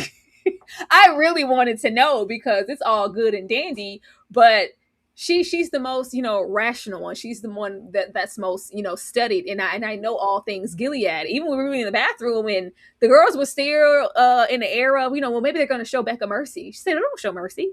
What are you talking about? This isn't that place. Like, I wanted to know how she felt about, oh, you're this person. Oh, you're part of Mayday. You're actually Hannah. Oh, you have this connection to this criminal, to this vigilante, to June. What does that mean? When we just get, the pinky square, and that's just walking down the hallway, and I'm building this army. Do the girls know everything? Do they know where you stand, who you are, what organization you're a part of? I'm going to assume if you're saying that she's in the army, like, why wouldn't you have us talk to them? More than anything, if we didn't want to give a whole like spread, Shunammite, I'm X, Y, and Z, I just wanted Shunammite to have a conversation with herself. What are my options if I don't become fruitful? If I'm just a plum, I can either be this or be that. Where I'm at in the type of energy that I'm having for my friends, because she was going to hell all about Shunammite talking to June, and Shunammite, that girl, she's the strongest. She'll do anything. Yeah, I would rather be over there standing in the number than be a Martha or an aunt. I know my place. We didn't get none of that. It was just nothing. It was nothing. We couldn't get a scene with him. I didn't like that. Ashley? So, I mean, this was another one of my issues with the finale. I'm like, you just let them go completely. Like, we didn't get a wedding. We didn't get one wedding all season, and that's what we've been prepping and planning for the entire time. Y'all know Hulda is my girl and a bag of pearls, but I just wanted to go back in my mind's eye, because I remember earlier we talked about the name meanings and who they were in the Bible. Now, while Hulda was a prophetess in the Old Testament, in the Bible, her name literally means weasel or mole. So, like, it's really got me like, okay, this is what it's going to be. She's going to be the faithful to Gilead, I'm sure, and definitely going to be kind of one of the barriers that they're going to have to overcome in the second season, which may explain why she's not in our teenage girl army at the end, walking down the hallway like the Craft. So I'm pretty much set in my mind about where she's going, which I hate because I love Hulda down bad. I thought she was all the sweetness and all the joy and all the innocence there in Gilead. As far as Shunammite, I didn't really expect them to go deeper with her. We pretty much know who Shunammite is. As far as all of the characters, I want to say I feel like I probably know Shuna the best. Like, this hard exterior, seemingly like I stand for Gilead, but really I ride for my girls. Like, kind of like F Gilead, I'm a ride about these ones. And she's probably like MVP of the season for me in terms of Shunammite. I think seeing her with the other girls locking fingers as they move into this new era was enough for me. But I did want to see the other side. I really felt like we had built to like what these plums were turning into and that they were going to be married. It would have been nice to at least see one wedding, in my opinion. I don't know. I needed some time with Shunammite. I don't like that. I don't like it at all. It's dumb. Well, we did get a wedding. And I thought, Lord, that don't count. Yeah, but see that. Well, and that's my point, because I think that's why, and I know I'm higher on this episode than you guys are, and that's fine. I'll be lone and right, but that's that's why I like that so much, though, because it's almost like an inverted or like a perverse Bridgerton. In the sense of like all season, we've been like, the girls are ripening into they're plums and they're ripening into greens and we're gonna get married and it's this social affair. And like the Gilead sells it as this really nice high society thing. And this is the thing that these girls have been working toward, anticipating, dreading in some cases. And the one wedding we got is like the worst version, like the absolute antithesis of everything that it was promised to be. Is not glamorous. Is not a celebratory affair. Is really trial by fire. Is really the scene of the wedding being juxtaposed with the death scene, and you couldn't tell which one is which. It's like we did it in the same room almost. was very deliberate, and I to me I loved it because it took care it subverted my expectations. So I appreciated that. Hulda go be a snitch. Like Hulda, like when Hulda had the breakdown and she was talking to Agnes, and we talked about at the end, is that the way Agnes tried to console her was reinforcing Gilead mindset. It's like she was giving Bible verses, she was giving perseverance from a Gilead perspective. Like Hulda is Gilead. Hulda is Gilead, and we don't need her over here with us. She ain't the one. Yeah, Harriet Tubman can't take everybody. She just can't. And so I'm fine. But I would have liked to see what happened to her, like just to see her, like, hey, where you at?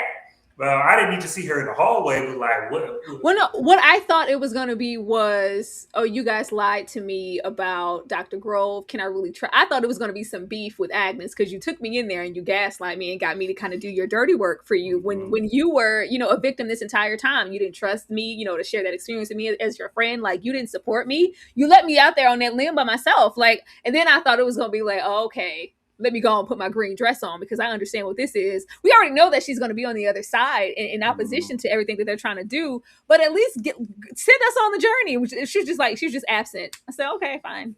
Yeah, we didn't have enough screen time. Hulu said we just couldn't be over an hour. So we had to cut that out. Shunammite, man, outside of Agnes, not Agnes, outside of Daisy, Shunammite is my girl. But I agree with y'all in the sense of like seeing her wrestle with and then come to terms with her barrenness would have been interesting. It's just the fact that we had to gloss over it, like, oh, she's just okay with everything she wanted being up in smoke. We just not gonna deal with it was kind of weird. And I'm curious. Like, I have not read either book. But I'm curious, what happened? Did something change as far as Gilead procedure? Because wives can be barren. Like, when did we make this switch where wives got to be fruitful? Because, like, Serena, up until she got pregnant, was thought to be barren. Like, all the wives were thought to be barren. That's why we got handmaids. It's because most of the women can't have kids. And so it's like, that's what the handmaids are for. So the idea that you can't really be a high, or is it just that commanders' wives got to be fruitful? But like, I don't. When do we make that decision? To me, that was a change that I didn't think that we talked about. Because this whole thing about now you're agreeing because you got your period, it's like it's a whole bunch of wives. I don't think Paul ain't had no kids. Paul ain't had one kid. But I think she's the old guard. And I think we do have to take into consideration that the revolt and uprising, the war that started was from the handmaids. So I think they're kind of limited. Like, we heard whisperings, like, I can get you one. And it was like, yeah, nah, I'm good on that. Let me just get this new crop of young girls. But if I'm a young girl and I'm barren, what purpose do I serve other than being an auntie, a Martha, whatever, because if a commander can get a fertile woman, a fertile young girl, as they're doing now. Why? More valuable. Yeah. But I ain't read the book yet either. I'm going to read it now that we finished the season, though. I might audible it. Back to Lydia, hoe ass pissing me off. She got my nerves. She get on my nerves. I'm just coming to the conclusion. I'm just never gonna like her. I don't have nothing for her. I tried. I was still trying to go on in the episode. When now that Vidala has that battery in her back, we go to confront Aunt Lydia, and it becomes less about what we need to do for Becca and more about she said, "Well, come on in here. I'm sure you want to gloat." Commander Judd said, "There's no us, so it must be a we. It must be you two. You're trying to take my position, huh? Yeah, this is what you wanted all along." She's, what the hell are you talking about? I came in here all about Becca. We have things, greater at stake here than you, bird, you pigeon. She gets on my nerves. Like, it's like, oh, like she's like, let's just call it a thing. She's like, Olivia, you never liked me. Like, not before the whole, the revolt, you never liked me before the stadium. Why? Things just always seem to come so. I say, oh, girl. There wasn't no real reason. This is not high school. You're still unpopular. You're still baby in the corner. You're still the girl who didn't get asked out. You're still mad because that principal didn't want to rub your back that night, Lydia. Can we please not? We're still over there. We're still over there with everything going on. You still found time to prioritize your station and your job. She was over the way she was sitting there looking out of that window like it was rain coming down. She's like, oh, I just guess this is it. I'm really about to be put out to pasture this time. It wasn't who's going to be here for those girls. I'm really not going to be able to help them now. Well, what does my life look like if I'm not old Aunt Lydia in this doodoo brown ass attire? What am I going to do? Girl, she just makes me so mad. She makes me so mad. And it's just like, okay, I see the grander picture now.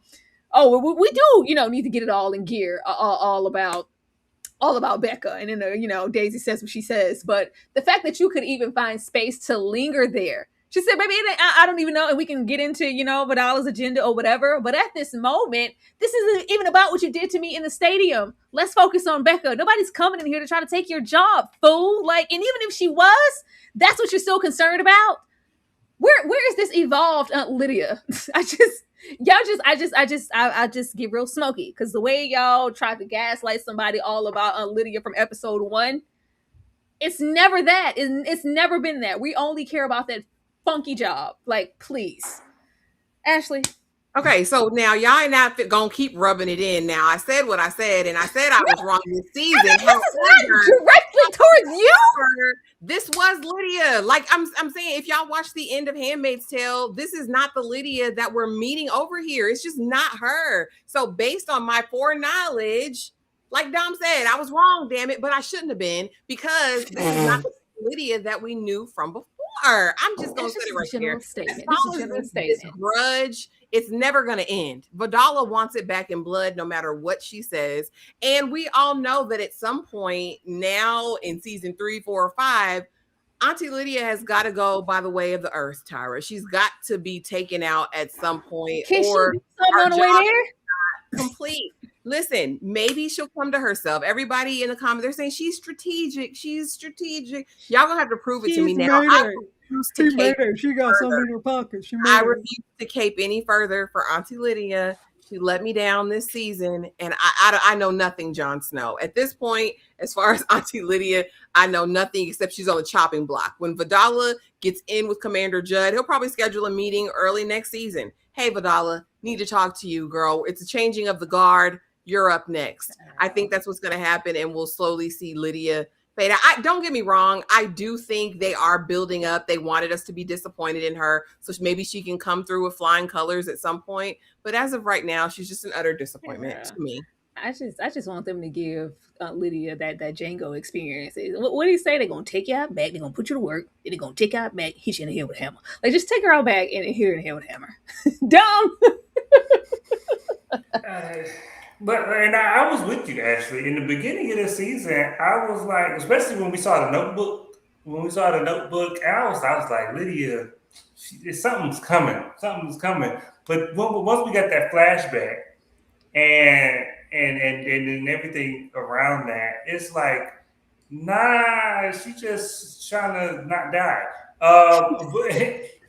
And I don't know what evidence y'all be having for this strategic Lydia argument y'all having. I don't know what strategy she has ever employed. She's Mayday, because she's Mayday, Dom. No, she's Mayday, yeah, she in trouble. Mayday, please help her. Like, no, Lydia has always thrown stuff up against the wall, and sometimes stuff stick. And it's usually the third thing she tries. She has to get dismissed and disrespected 3 times, and then Deus Ex Machina comes out, and Janine is saved. Like, that's what happens, and that's what Lydia does. Like, Lydia went all the way to Josephine's or Jezebel's. She went all the way to Jezebel's to see Janine, and Janine told her, "Get back from me, Satan," and she couldn't do nothing. And she didn't save Janine.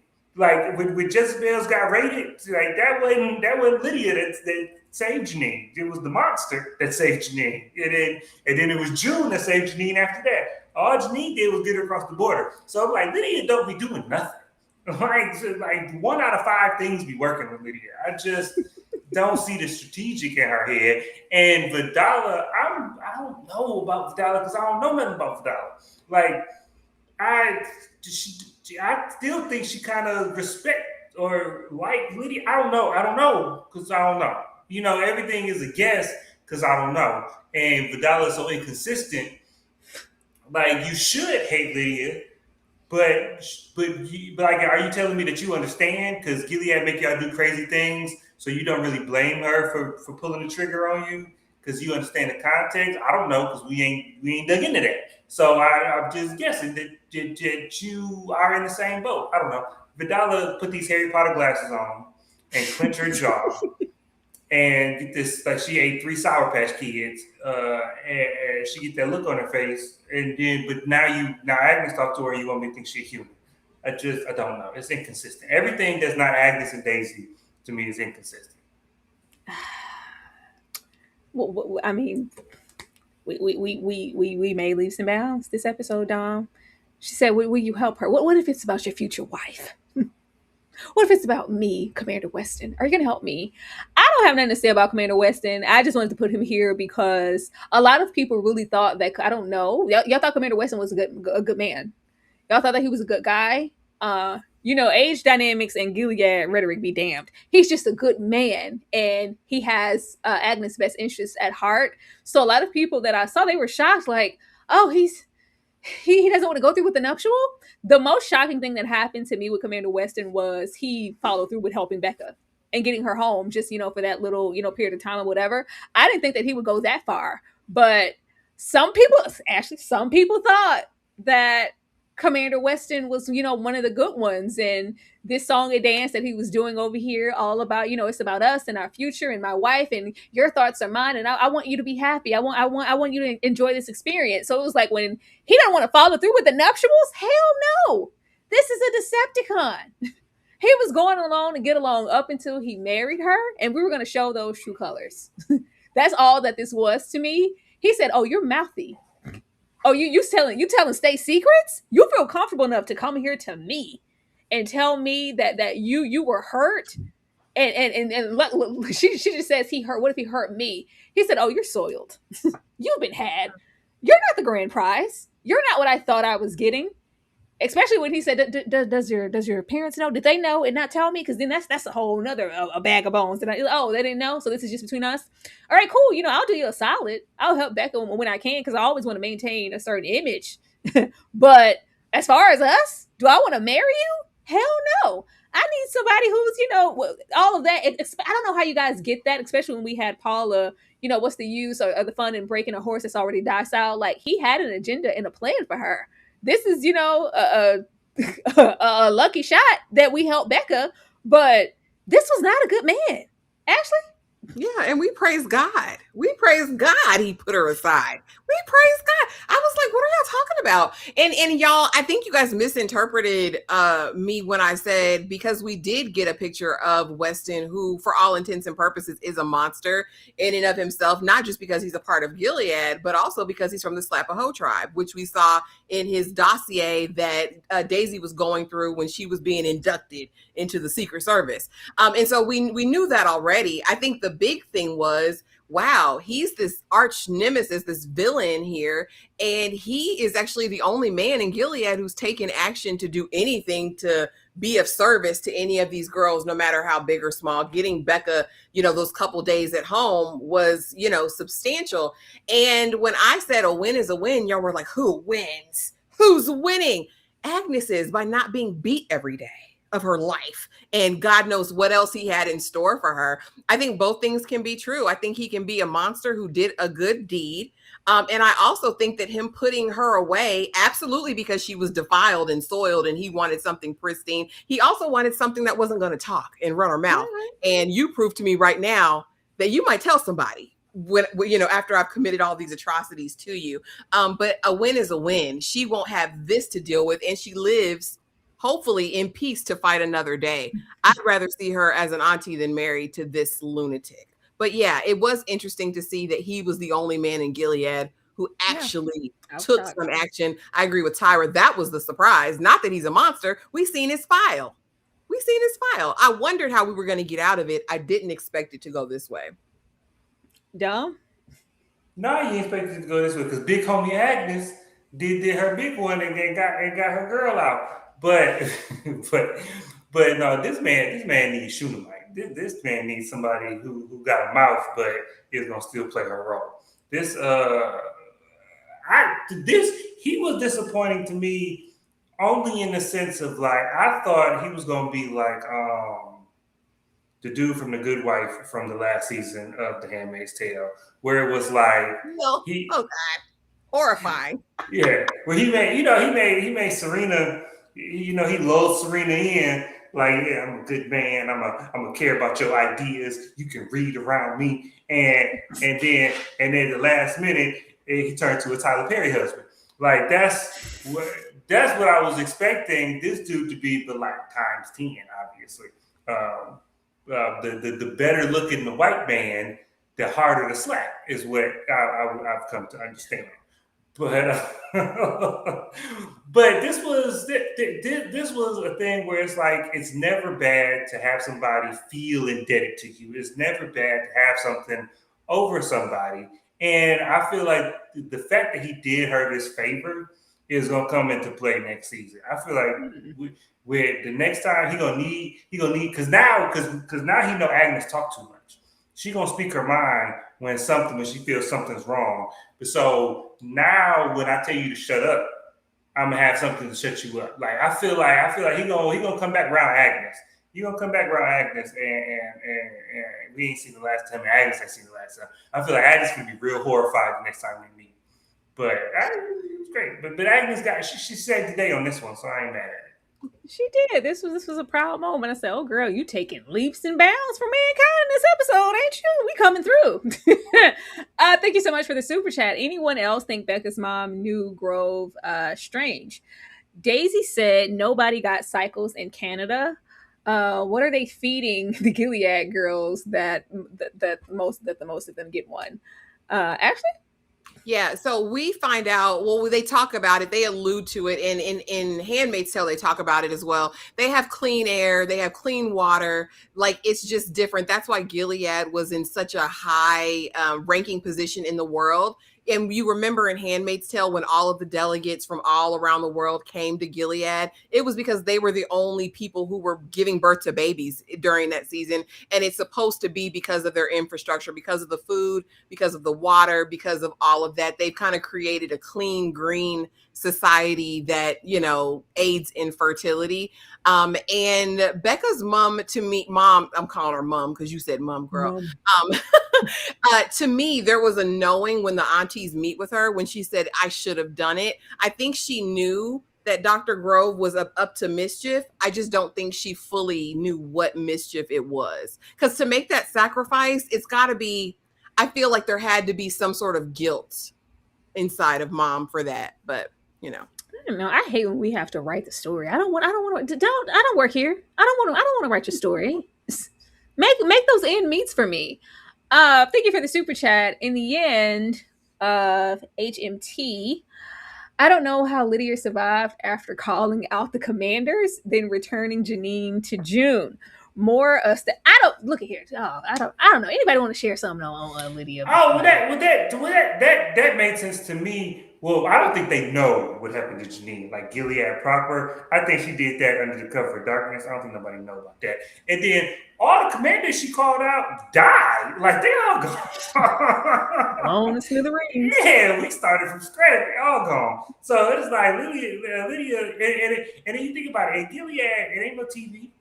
You ain't seen nobody watching TV. Yeah, you know what I'm saying? The only broadcast is stuff that they shoot out to other countries. And so everything is passed by word of mouth and like special reports in the eyes and stuff like that. So it's like once all the commanders died, Lydia can tell whatever story she want to tell.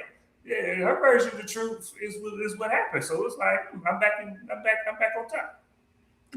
Show it can't be too much of nothing. The way they act, like who's June? We don't know that woman. We don't who is it? Like I thought her name was ringing out in these streets. Said it didn't come across my Bible. I don't know who that is. Why is it not going on this thing, Lord? Thank you so much for the super chat. Weston was grooming Agnes. Yeah, he tried. He tried. He said, "Oh no, I can't." Throw that. He said, "Throw that fish back. She talked too much. This isn't what I thought I was getting. Y'all promised me something else." I was like, y'all thought this was a good man. Okay, how we get over here? I wanted to hear the conversation when we went over here to proposition this woman. Said, "Now look at here. You gonna take the fall, okay? You gonna go and die in the name of saving Becca." I wanted to know how we came to this conclusion. Not just Daisy coming on down there. A mother, since you got your degree. Let's everybody just so mouthy.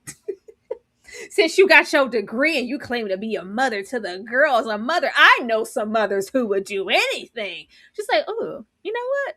Mothers would do anything. Let me go over here and talk since we got to make up some type of plan to save her.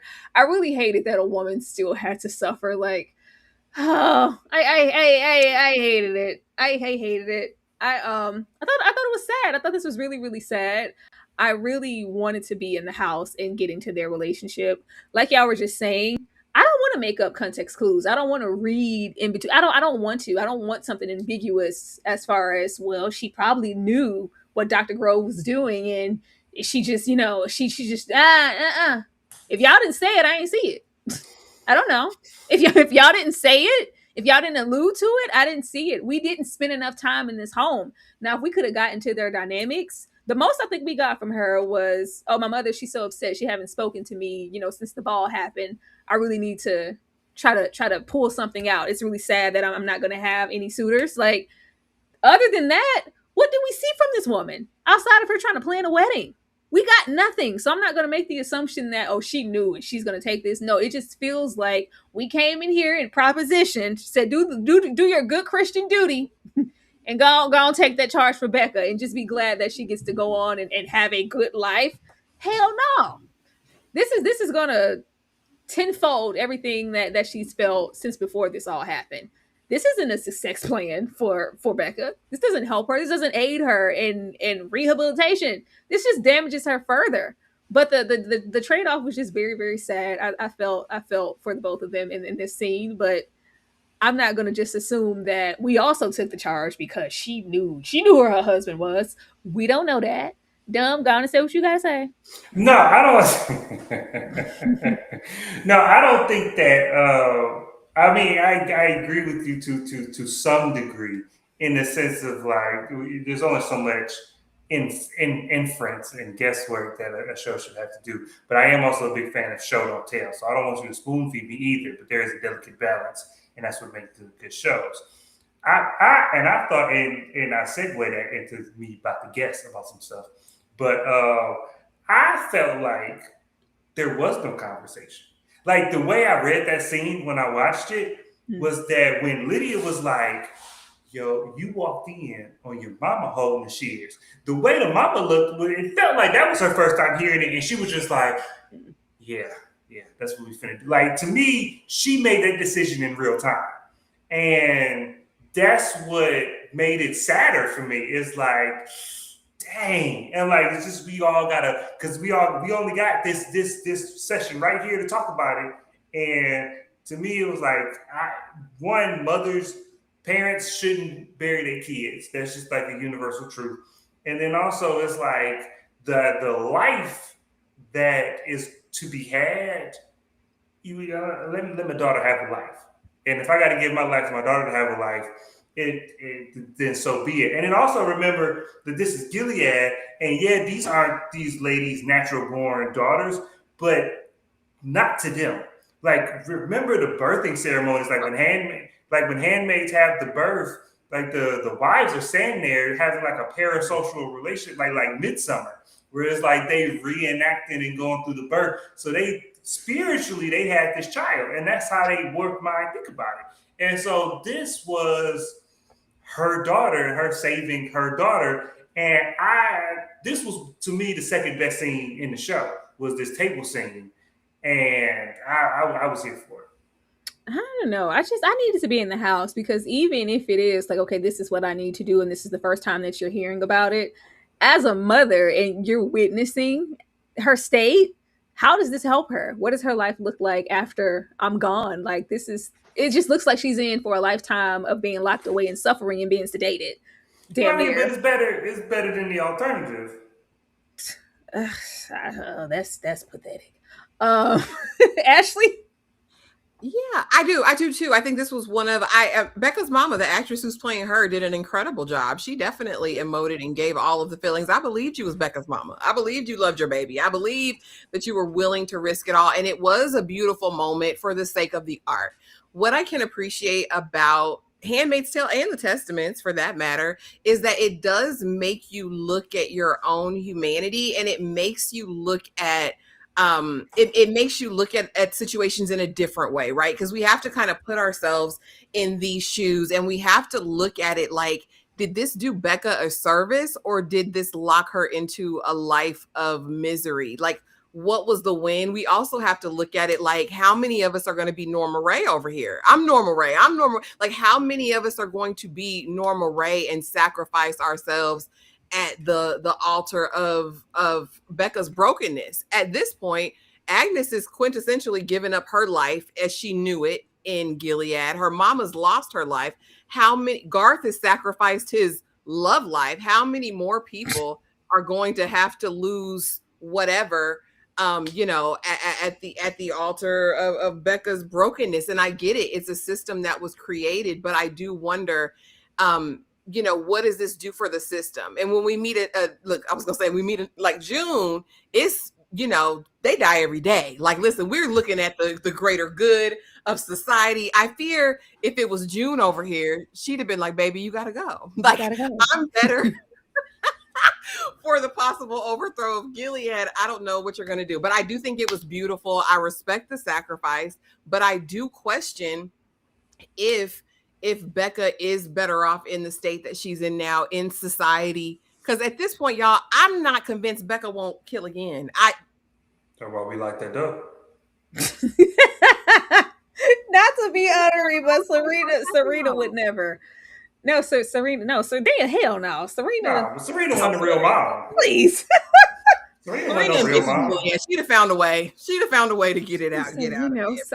Some sacrifices have to be made, but I'm just such a great person that I'm willing to let you do that. And Serena gave up her child like 3 times. Serena didn't die by her child. She let folks take it like 3 times. Serena would have said, Martha came in here in all black. I saw her. I think we need to put up wanted posters. That's who killed my husband.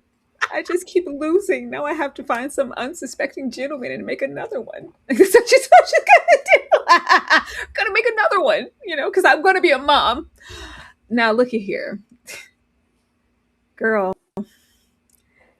She said, "Who going home? Whoever said I want to go home. I don't want to go home. I don't want that anymore. I want to stay here." I said, "This will be totally different if June really propositioned her." If June was playing that role when what is her name? Not me forgetting her name. Who trained her to send her over here? Not Rose. You're talking about my girl. Hold on, and now you done made me forget her name. I forgot it. Our old Martha. What is her name, child? Rita. Now, if this was a Rita situation and we read this for exactly what it was, this would be different. First of all, Garth, lies you tell, so you could make contact. He said, "Oh, this hoe's going rogue. She's getting out of line. You're not going to blow my cover and my agenda." All of a sudden, we can get her right on over to where she needs to be in the back of a van. We know who June is now. We know who June is. We know where she is now. So you lied. Oh, okay, we made contact. But first of all, you're never going to tell me who I am and what you're going to do, little girl. You're just not. You're just not. The 180 here, when we spent countless moments, get me out of here. I got my period. You know what that means. But just at the thought, it's like she didn't. You already knew that this was a place of injustice. Ninjas die every day, B. It's like a switch went off because, it's hitting close to home. You did something to Agnes. You're harming the lives of Hulda. These girls? The girl, what do you mean, these girls? Like, but this is different. These are my friends. I care now. These are my friends. I care enough to lay my life on the line and stay here. I said, girl, you're never going home. You're never going home. The way First of all, June got there, and it's just news to her. You're not listening to your handler. You're not doing as you're told. Like, just hop on on the boat. She's like, yeah, we can't do this. There's time. I told you that you would have to be a bystander. A bystander? I'm better than that. I'm Daisy. I get active about the people I care about. I don't know what you do, June. When you walking around here with all of this authority being all selfish, just depending on yourself, you got to trust somebody. Girl, come on. Like, this is greater. June said, how? You don't know my life. Do you know that I will sacrifice a hoe on the altar tonight about my agenda? Do you know how many people have died for me to get to where I needed to be? I have sacrificed many. What do you mean? It's like, well, but you don't know. You don't know. You're not giving these girls enough credit. What they're ready for. And she said, there's John Boy. There's Agnes. There's Thomas J, who can't see without his glasses. They're great. They're wonderful girls. Like, she said, what'd she say? Oh, no, reverse that. You said Agnes? Agnes McKenzie. You first of all, there's only so many plums, okay? It's not like the school is just overflowing. There aren't 17 public school systems of Gilead of plum girls. You didn't thought that they were running interference. You never thought. There was never an inkling in June's mind up until this point that she may run into Agnes. That's not why we were sending her over there to get connection in the first place. I thought the assignment was to not only gain information all about Mayday, but for you to also keep tabs on Agnes. Oh, that was never part of the plan. That just that was a coincidence. Oh, cool, fine, fine. But when she said the way that June washed her hands so quickly, she ain't gonna tell you but twice. She said, you know what? She said, Godspeed. Go stay here. Do what you need to do. Let me do this. Let me do this. And let you do what, Daisy? Do what exactly? You still don't know what you're doing. You got a little piece of the underbelly as far as the things that could happen here. And it's like, oh, I got to be here and be that change. Because it's all on me. I'm going to be the one to disassemble the system of Gilead. Me and my army. Who? What are you talking about?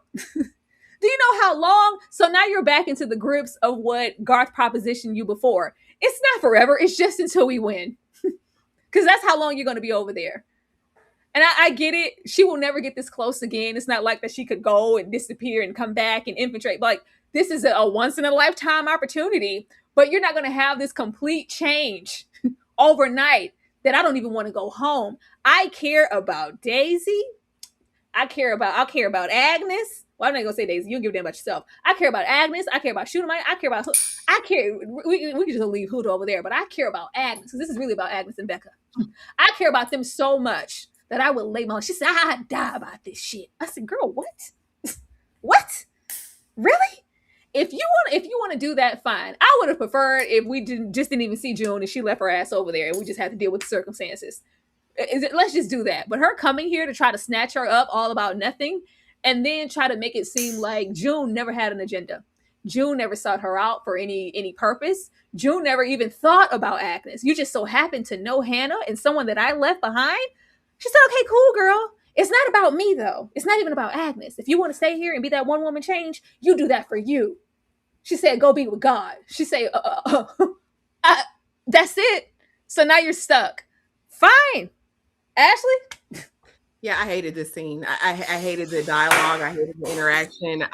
Because for one, we know June Osborne. If we don't know nobody else in this universe, we know June Osborne. June Osborne would have grabbed Daisy by her hair and threw her in that boat. June don't play no games, and she don't damn near talk a lot. This is the same June who told Luke, Moira, Rita, One-Eyed Jane, aka Janine, everybody what to do. You can't go there. What I tell you? Stay in the house, Moira. You can't go over here with me. I go over here. Y'all sit down. This is the June we're talking about.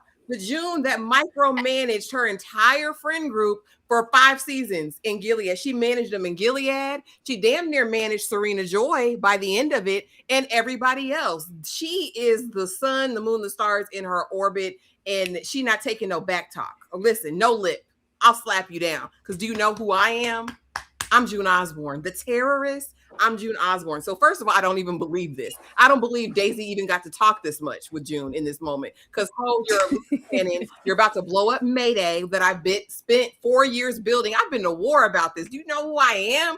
Like, let's not forget who June is. Listen, she don't mind slapping a hoe. She don't mind killing somebody with her bare hands. This is June Osborne. Then we have novice Daisy with all this lip. You got all this mouth. You got because the one you left, your child you abandoned, you left in Gilead. I'm better than you, June. I know more. I can do this. I got it. Okay, girl, because you know Agnes. I trust you to. She's gonna be the one to do it. The most dangerous thing in the world is a teenage girl. If y'all don't go directly, especially in Gilead, like, because what are you talking about? What are you talking about? Daisy literally just opened her mouth a couple hours early. See, I'll blow all this stuff up. Mayday, damn Mayday. I'll tell on Mayday. I can't. I'm Mayday now. I'm making my own. Like, this is an unhinged teenager. Go home, regroup. Say you were kidnapped. I don't know. And if it's so easy to get to the border, all we got to do is take a little quick trip in a bring Becca. Listen, let's abscond with Becca and get her out of Gilead. If that's your real mission, if that's your friend girl, like, let's do that. But I hated everything about this scene, if I'm honest. So sorry. I did not like it. Well, Dumb loved it down. Dumb. Yes, I absolutely love this scene. I was getting choked up. But also, I think it's important to notate that we have conflicting motivations between Daisy and June, and they just happen to align. At no point do I think June believes in Daisy. Like, she was swayed by Daisy's argument. That's not what that scene gave me.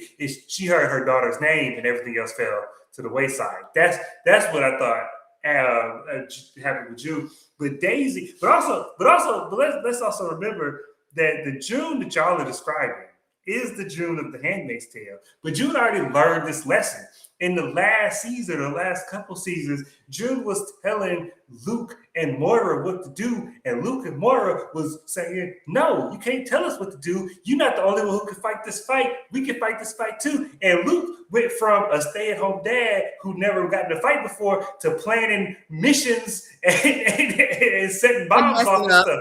And messing up because he should have listened to June. But he told June it was his to mess up though. It was his plan to mess up. And so June, we already had this arc for June, is that you can't go and you can't tell me what to do. Like, we had that exchange already. And so this is that June plus 4 years. And so that didn't bother me. And then also, and then the period, comma, and this is Okay, Dom, do we not take into consideration, because this is all about saving the girls of Gilead. We got to liberate the girls. This is for the youngins. Daisy is a child. But I'm saying, but says who? Who said this is what this is about? Because that's not June's mission. Not at all. That's not June's mission. That's not June's mission is destabilizing Gilead as a country. She ain't trying to get Hannah out no more. She done gave up on that. They infer when talking to Rita and the old lady who said F June in the early episodes that, well, June does need somebody to get in with the girls. That wasn't about Agnes, because that was implied to me very early on in the season. No. This was Daisy could fulfill June's mission with Agnes at being that age. She's the right age. And then she's standing here with this rhetoric, like, no, I need to get you on this boat. Like, I as a mother that I am, the June that I am, I wouldn't feel comfortable leaving you here. I can't have you sacrifice yourself on the altar like this about these girls, about an army. Yeah, that's the second part. That's the second part is that June is now faced. Yeah, the common end is the June is now faced with a June. So the same anger that y'all feel right now, the same disbelief and irritation that y'all feel now is the same. Rewind the tape back and tell me how you felt in season 3 or whatever, when June finally was getting ready to get out of Gilead, and she had put all the girls on that truck to go out of Gilead, and she was like, no. And she closed the door and went back to Gilead, and we was like, what? It's the same thing. It's the same thing. It's just now somebody else got to do it. Somebody else got to do it, because everybody was cussing June out when she was like, you staying? And it was like, yes, because this is the Harriet Tubman story. Now this is just Harriet Tubman sequel. Now we got a new Harriet Tubman. and they got to pass the baton. That's all. So our 15-year-old unequipped Harriet Tubman will suffice. Everybody's unequipped, and that's the thing about Mayday. But no, because that's the thing that we already kind of covered in Handmaid's Tale about Mayday is not soldiers, Mayday is not spies, Mayday is a bunch of Lukes trying not to mess up enough to get a victory. That's what Mayday is, and. I guess dumb. Even with the rhetoric that she was spewing here, like nothing about that. She act like this was, like I said, my secret agent super spy mission. I'm gonna, like, what are you talking about? Like, are you really fully understanding the dynamics of Gilead and what you're gonna have to face and endure to stay here and build anything, to be a change? She's giving. Yeah. I'm gonna do what you couldn't, June. Well, but that's what this whole season was doing, was opening her eyes. When she first got to Gilead, she was a babe in the woods. Yeah, she just wanted to go home yesterday. Them eyes been open. She still wanted to go home. But also because she wasn't doing anything. She was like, we should be doing something. Every time she talked to Garth, she was like, we should be doing something. You got me here risking my life to do nothing. So if it's that, then send me home. But then she got connected to these girls. She made friends with Agnes. She saw Becca. Strong word. Well, she started liking these girls. And she was like, oh, these is worth fighting for. And she woke up. She got some fight in her. I guess, 5 minutes ago, we needed a helicopter and a Big Mac, but okay. Ashley, what you about to say? Yeah, because June, even in this conversation, is like, you can't save people who aren't ready to be saved. Very, very Harriet Tubman-esque, right? Mm-hmm. But they will be. But how long is that going to be, Daisy? And how long can you keep it quiet? You cussing in front of these people already. We saw that. Girl, you just lost all decorum. Y'all yelling and screaming, cussing out aunties, yelling in the hallways. You cussing Shunammite out in front of everybody. Like, Daisy, you're bound to, like, you are not equipped for this mission. We gotta stop acting like, because we grew up with Mayday because we watched The Handmaid's Tale. But we gotta stop acting like Mayday is the CIA. We gotta stop acting like it's Tom Clancy and it's Mission Impossible. Mayday is not that. Every mission that didn't have June in it, Mayday was losing. Mayday was on the verge of collapse without June. June built this shit brick by brick. You know what I'm saying? Like, Luke was getting captured. They was getting caught behind enemy lines. Mayday was scrambling. And so it ain't like Mayday is top flight security of the world, Craig. Best of the best, sir, with honors. That ain't Mayday. This is regular people, and I guess, and it might have been a little heavy-handed. It might have been a little bit of Captain America talking to the camera about good and evil. But this was, and I think that's part of the reason I like this scene so much, is because Mayday and the whole theme of the show is good people have to stand up to fight evil.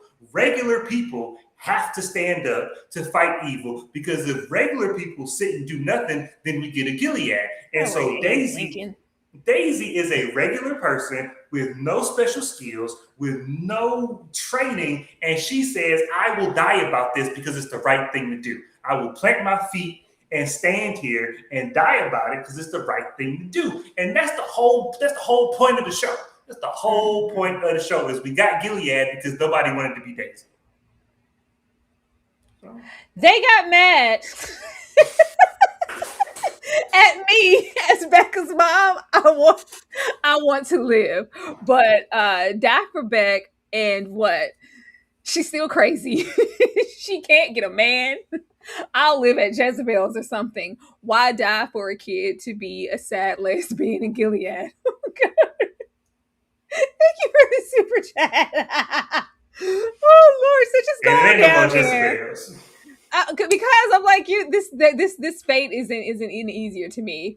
Thank you for the super chat. But Lydia stood with a noose on a stage making that speech and still got a statue.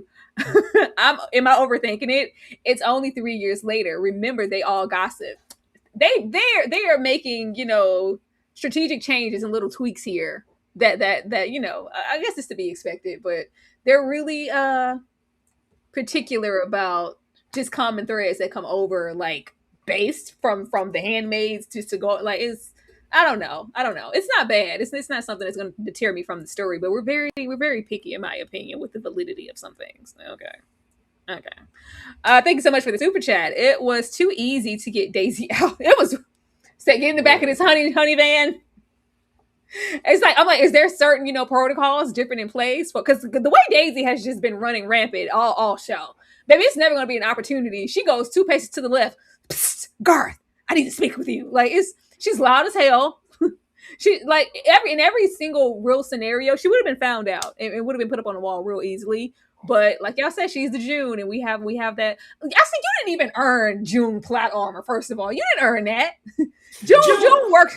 You didn't earn that. June had June plot armor from day one. From day one, the Commander Waterford was acting like June was Halle Berry, and he couldn't function around June. But still, it made sense. Like it took. I think we got until like maybe season 4 on up to where I was like, all right, now, goddamn, like we're really doing this with June. She should be dead. But they was like this quickly. At 15 in this little school, yeah, okay. It was too easy. It was too easy to get Daisy. Like if getting Daisy out and back in is this easy, you should be assassinating the commander every week. It should be a dead commander every day of the week. Listen. Yeah, Garth said, "Turn around." Out, he was smoking this cigarette. Okay, yeah, I caught you smoking. Yeah. Let's say, oh, okay. Oh, well, look at that. Well, look at those apples. That was easy. Why not Becca or Agnes too? Like because that they aren't ready to be saved, and the Testament's can't testament if she's not there. Well, you couldn't get Agnes out. You couldn't get Agnes because Agnes not getting in that drunk.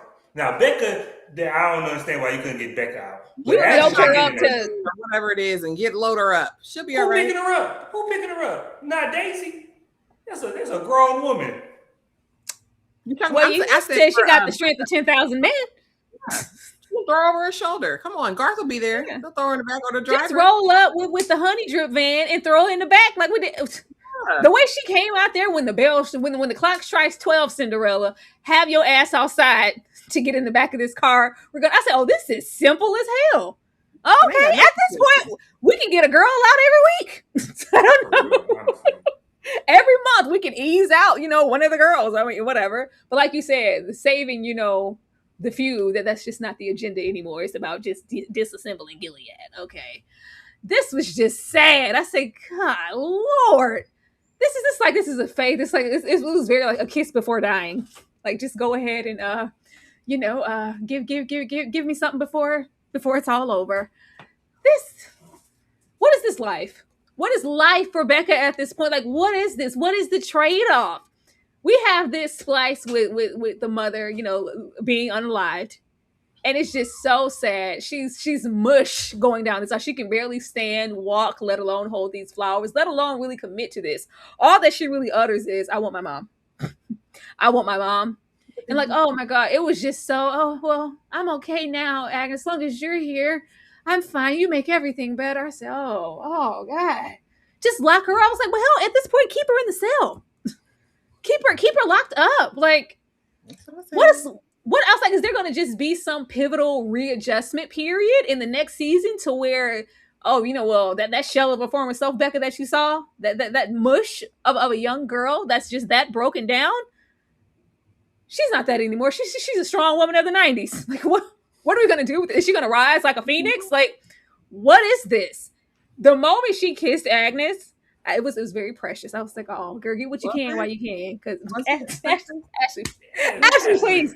I thought it was so, I thought it was endearing. I thought that it was soft because y'all will never maybe have a moment like this again. And then it also added to her fractured state because I'm not even worried about who's going to see or notice or try to call me a gender traitor or put me on a wall because of whatever.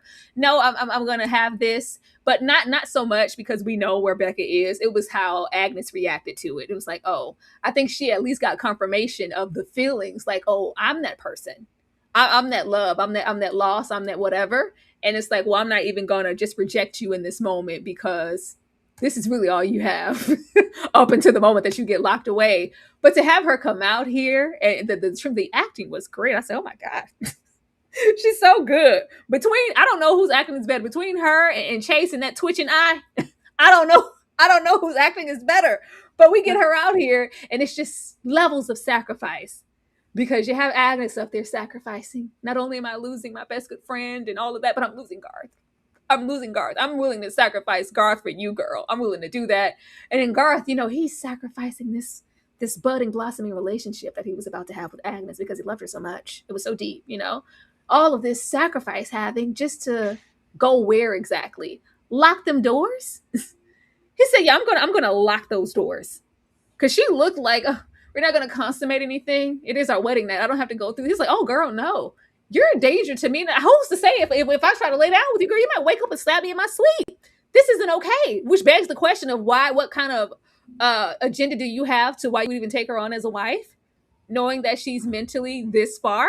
Yeah, I'm gonna lock you in here and just deal with my days as they come. This didn't help. This didn't help her, but we know as far as the real agenda and what we're prioritizing with the aunts and whoever else, because it was like, oh, at least we got her down the aisle. At least now she's going to be okay. Are you stupid? Are you ignorant? And we're just supposed to find, I guess, just silence. Like, well, at least she's not at the Red Center. I mean, I guess, but I don't know. Ashley? I don't think she needs to be in any society right now. And they don't either. That's why they injected her right before this raggedy kiss. And I'll get to that. But again, as far as Garth is concerned and locking them doors, absolutely lock them for your own safety. But again, if I can have a wife, right, that I don't have to really give an account to, I can move about freely on my secret super spy missions, then, why not do it? Let's go for it. So we can talk about the kiss, and people in the I feel sorry for everyone who doesn't see the beauty and magic that was this kiss. Please stop. For me, a doped up medicated lunatic having their first kiss, this person that they've been obsessed with for the whole season, obsessed to a point where they have unalived their father by stabbing him 35 times in the genitalia, in the chest, about the neck and shoulders and all of those things. This is not a person that you give a kiss to. I'm so sorry, baby. I will rub you on your back and I will give you a hug, a church hug at that. I'm not going to kiss you on these lips. No, baby. No, baby. No. Because I don't want you to think anything of it. But a note to it, Agnes didn't act new to this. She acted true to this. So have y'all been playing house like around them Gilead streets before? Because it was very comfortable. It was very common. And there was even a smile after. So here's what you're not going to do. You're not going to sell it to me. You're not going to sell it to me that this whole time Agnes and them been playing house. And that's why damn Becca's been deluded this whole time. Because y'all been kissing under the maple tree in between making pettifores. What have y'all been doing in Gilead? And Agnes, why are you so comfortable with it? Something was very odd for someone who's been so prudish and like, oh, I don't know what that is. Oh, oh my goodness. Oh, and I thought she was trying to give her peace. No, I didn't find it sweet. I didn't find it enduring. I don't even think Becca will remember this. Everything is okay because you're here. That is horrifying. That was horrifying to me. If you're, and I want y'all to think about this. If this is a man who's just unalived his parents with pruning shears, is doped up, you're helping them get ready for the wedding, and he says, everything's fine now because you're here. You are going to be horrified as well, and you're not going to kiss them. I'm so sorry. No, I'm not kissing. I'll kiss you on the forehead. I'll kiss you on the cheek, Becca, but I don't want any dealing. Now she'll be plotting. Now she'll be plotting from the attic how to get out and how to get back to her Agnes because she kissed me. She kissed me, and it means the world. This is a villain origin story if I've ever seen one. And when her affections are not returned in season 2, watch what unfurls. We'll see. Dumb, everything's fine now that you're here. What did you say it like that? That's what she said. Y'all saw it, right? Yeah. Look, I'm gonna tell you this right here. Y'all are cold. Y'all are cold women. But when I say to you, first of all, you are right, Ashley. If a man said this, you should be worried. But if a boy said it, these are children. These are children in Nazi conditions. These are not normal conditions. And it was so sweet and it was so heartfelt to me because Becca is not even holding on by a thread. Becca is is floating in air, and she needs something to ground her. This kiss, she gonna hold on to that kiss for the rest of her life. This kiss grounded her in one moment, in one sliver of a life that she wish she had. She knows she can't have Agnes. This whole season been showing her and reinforcing. Does she know? Yes. Last night she was trying to run off with her into the moonlight. Well, because she committed murder. Because she committed murder. And she was like, if you're real, let's go. But also, she wasn't thinking about go where. Like, look, Becca is not well. This is well established. She's not well in the head. That's fine. But she's also a teenager. She's also a homosexual teenager in Nazi conditions. That's why you don't tongue her down, Dom. It wasn't even that much tongue. It was, and then y'all keep talking about how comfortable this kiss was, and it was sensual. It was heartfelt. It was sweet. I don't know if y'all remember y'all first kiss. I don't know how awkward y'all first kisses was. This is a kiss. It's a kiss. You know, I thought it was endearing. It was endearing. It was endearing. It was sweet. It was the anchor for Becca's whole being. Becca's whole tether to reality was that kiss. It's the only way she made it down that aisle. Or her route to obsession. Like I got hope for tomorrow that I can get my Agnes back. All right. Let me tell you something. This was, and now I don't know what Becca's arc is going to be. I don't know what you do with her character from here on out. I don't know. I don't think it's going to be a time jump. There's two places to go. Either she turns into complete catatonic, God, please make me a bird so I can fly far, far away from here, nothingness, or she rises up and overcomes this. There's nowhere to go from here but up. She's pivotal, but they changed the book so much we don't know. But they say she's pivotal in the book. So I'm saying I don't know. Like, to me, where we lead Becca, there's not a clear path forward. So to me, it's just up in the air. But for Agnes, this was her being a friend, because there was a smile after the kiss, but as soon as she not looking stone face, she gave that June look to the camera face. She was real her mama right there. Like, this was for her. She was being a good friend and giving her friend something to hold on. And I don't know the next time we ever gonna be alone together. Like, this might be the last. This may be the last time. It may be the last time. I don't know. Like, this was. The big homie Hannah was a good friend. She was doing her big one all episode, moving chess pieces to save Becca, and she saved Becca. And this kiss was the last thing to do to save Becca. That's once again, didn't save anything. Closing out the episode, she said, "This terrorist is criminal."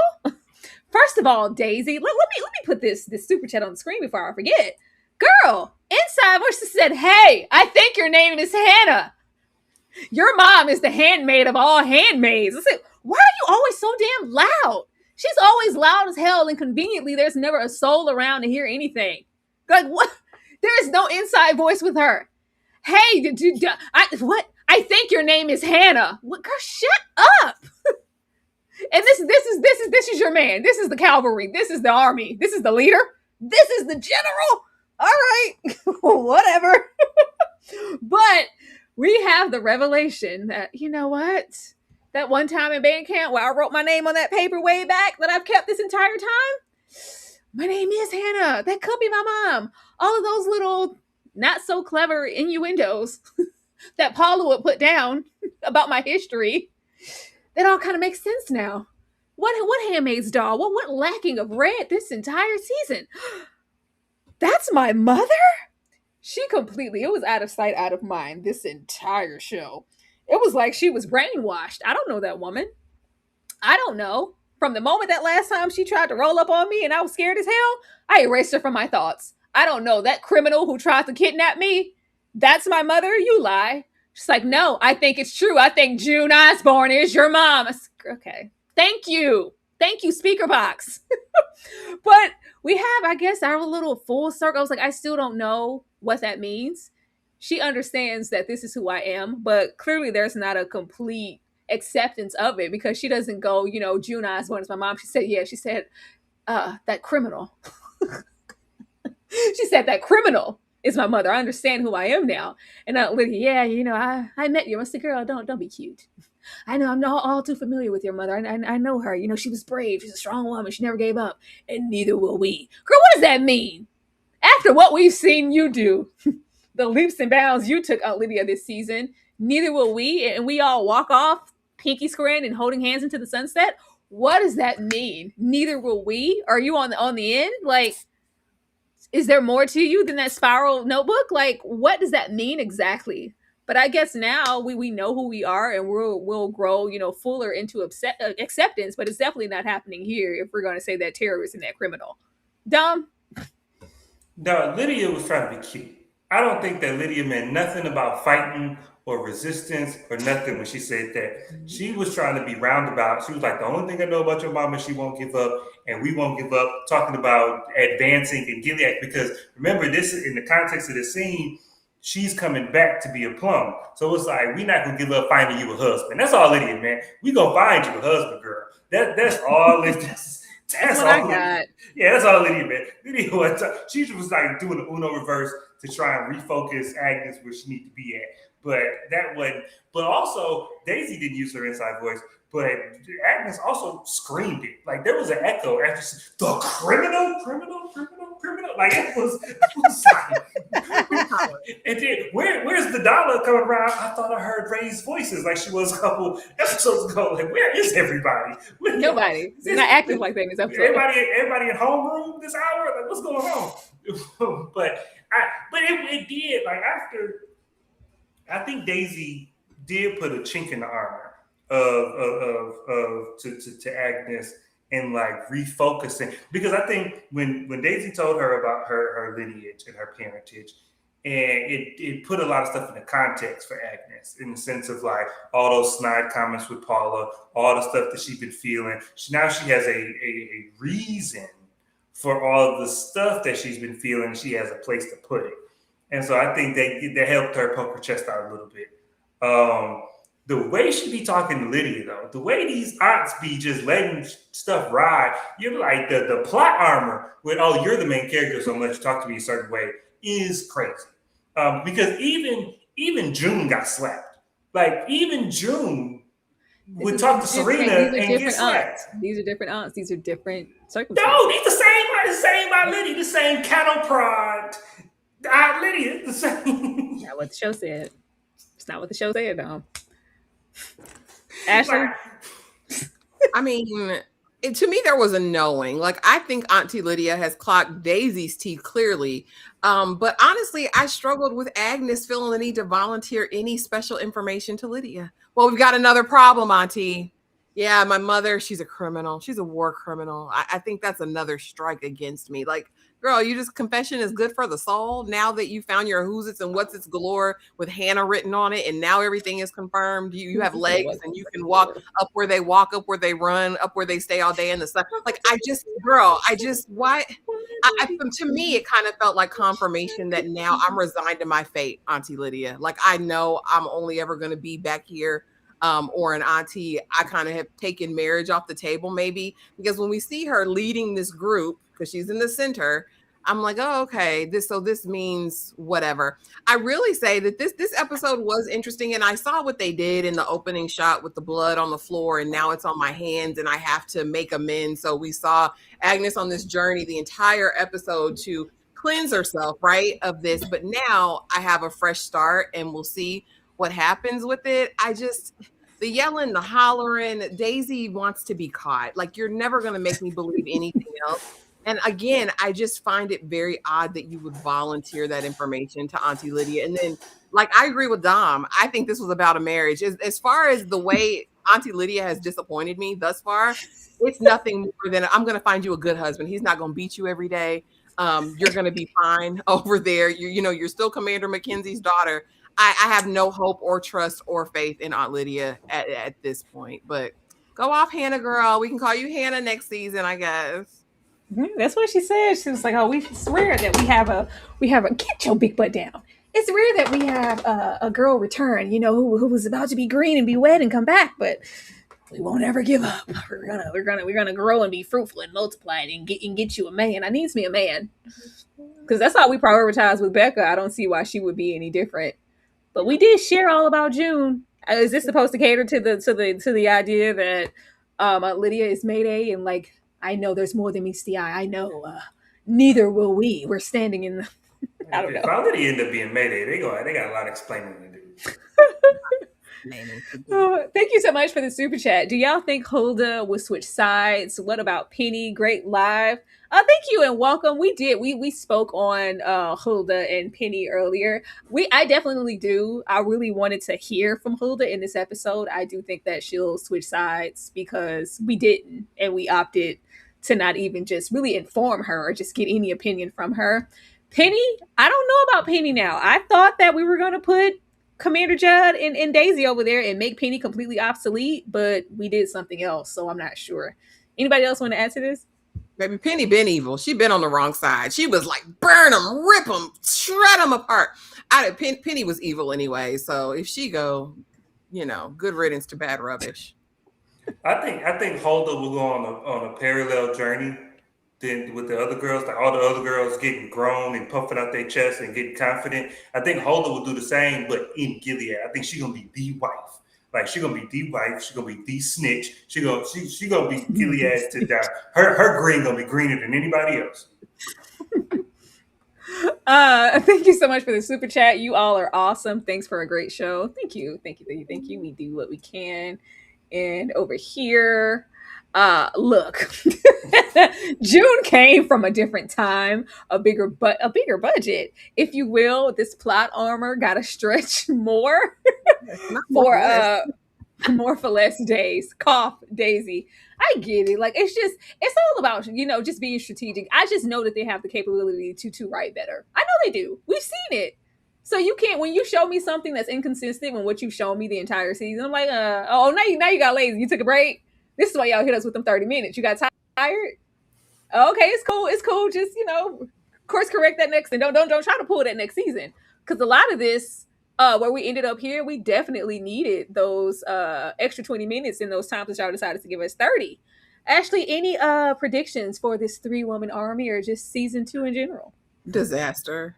Their first mission will fail. Like every mission we saw Mayday try to really accomplish this season failed, other than Daisy kind of infiltrating Gilead, the bus explosion that went awry.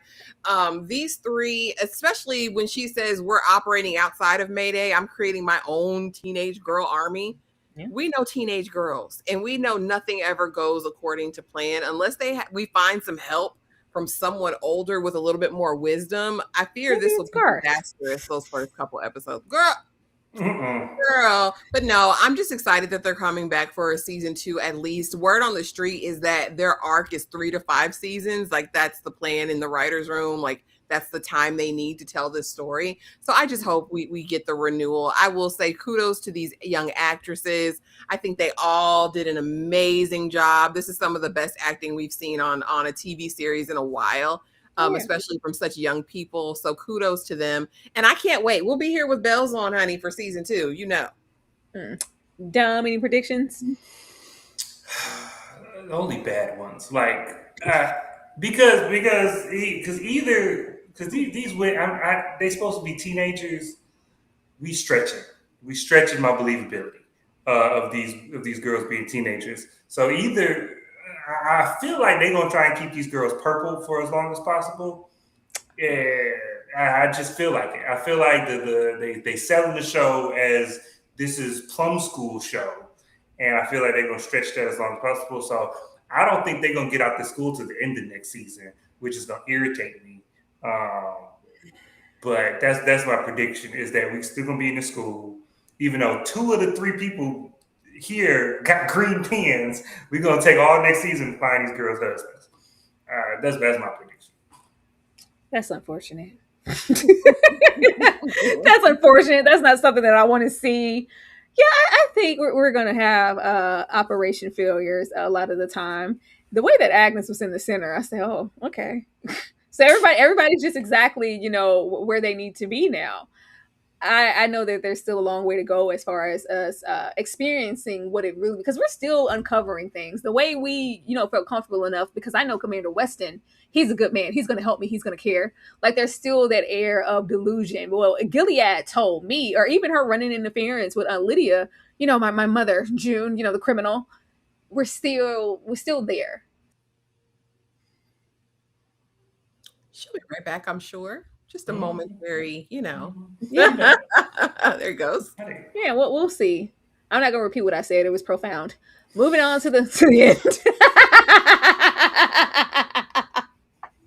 Hopefully, you guys had a good time in this damn near 3-hour live. I cannot believe that we stayed here that long. That is wild. I can't remember the last time we've been here for 3 hours. That's crazy. The time flew.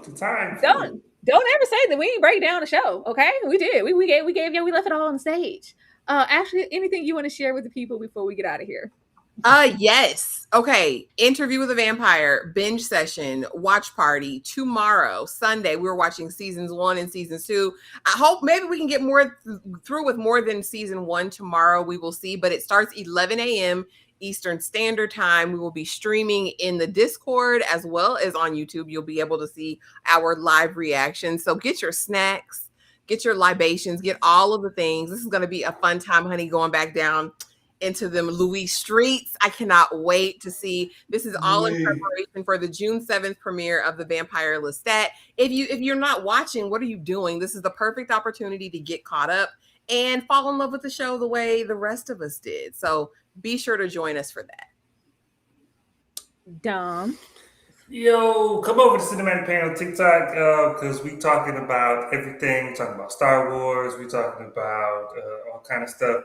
Next week is Disclosure Day. Steven Spielberg and Aliens. You can't go wrong. It's a perfect combination. So we were talking about Disclosure Day, and I'm back in these YouTube streets. So come over, click my little face. Come over to these YouTube streets. We'll be talking about all the current events and movie news. And next Friday, Apple TV has a new show. They remade Cape Fear with Javier Bardem and a bunch of other white folks. And so I'm gonna be reviewing that every week. So come on and show up. Be sure to support the uploads for Euphoria or the latest installment of the Testaments.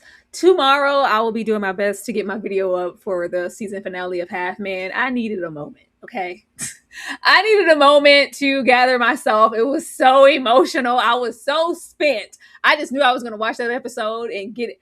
No, I needed time to process and gather myself and then talk about this finale with y'all. So when I drop the upload for Half Man, please support that because I'm tired. I am so tired and amazed at the same time about how brilliant it was, but it was exhausting. But thank you guys so much for watching. As Ashley said, be sure to roll up with us for the weekend and get into seasons 1 and 2 about Interview with a Vampire. It should be fun. We would love your support there. And because if you haven't seen it, you're missing out. And if you have seen it, it's time to watch it again. So we look forward to seeing who's going to be there tomorrow. But yes, it's raining here, Danny. Anytime I'm this out of commission, it's raining like hell outside. It's real heavy. But thank y'all for rocking with us this entire time. And we'll see you guys next time with more content. Good night, y'all.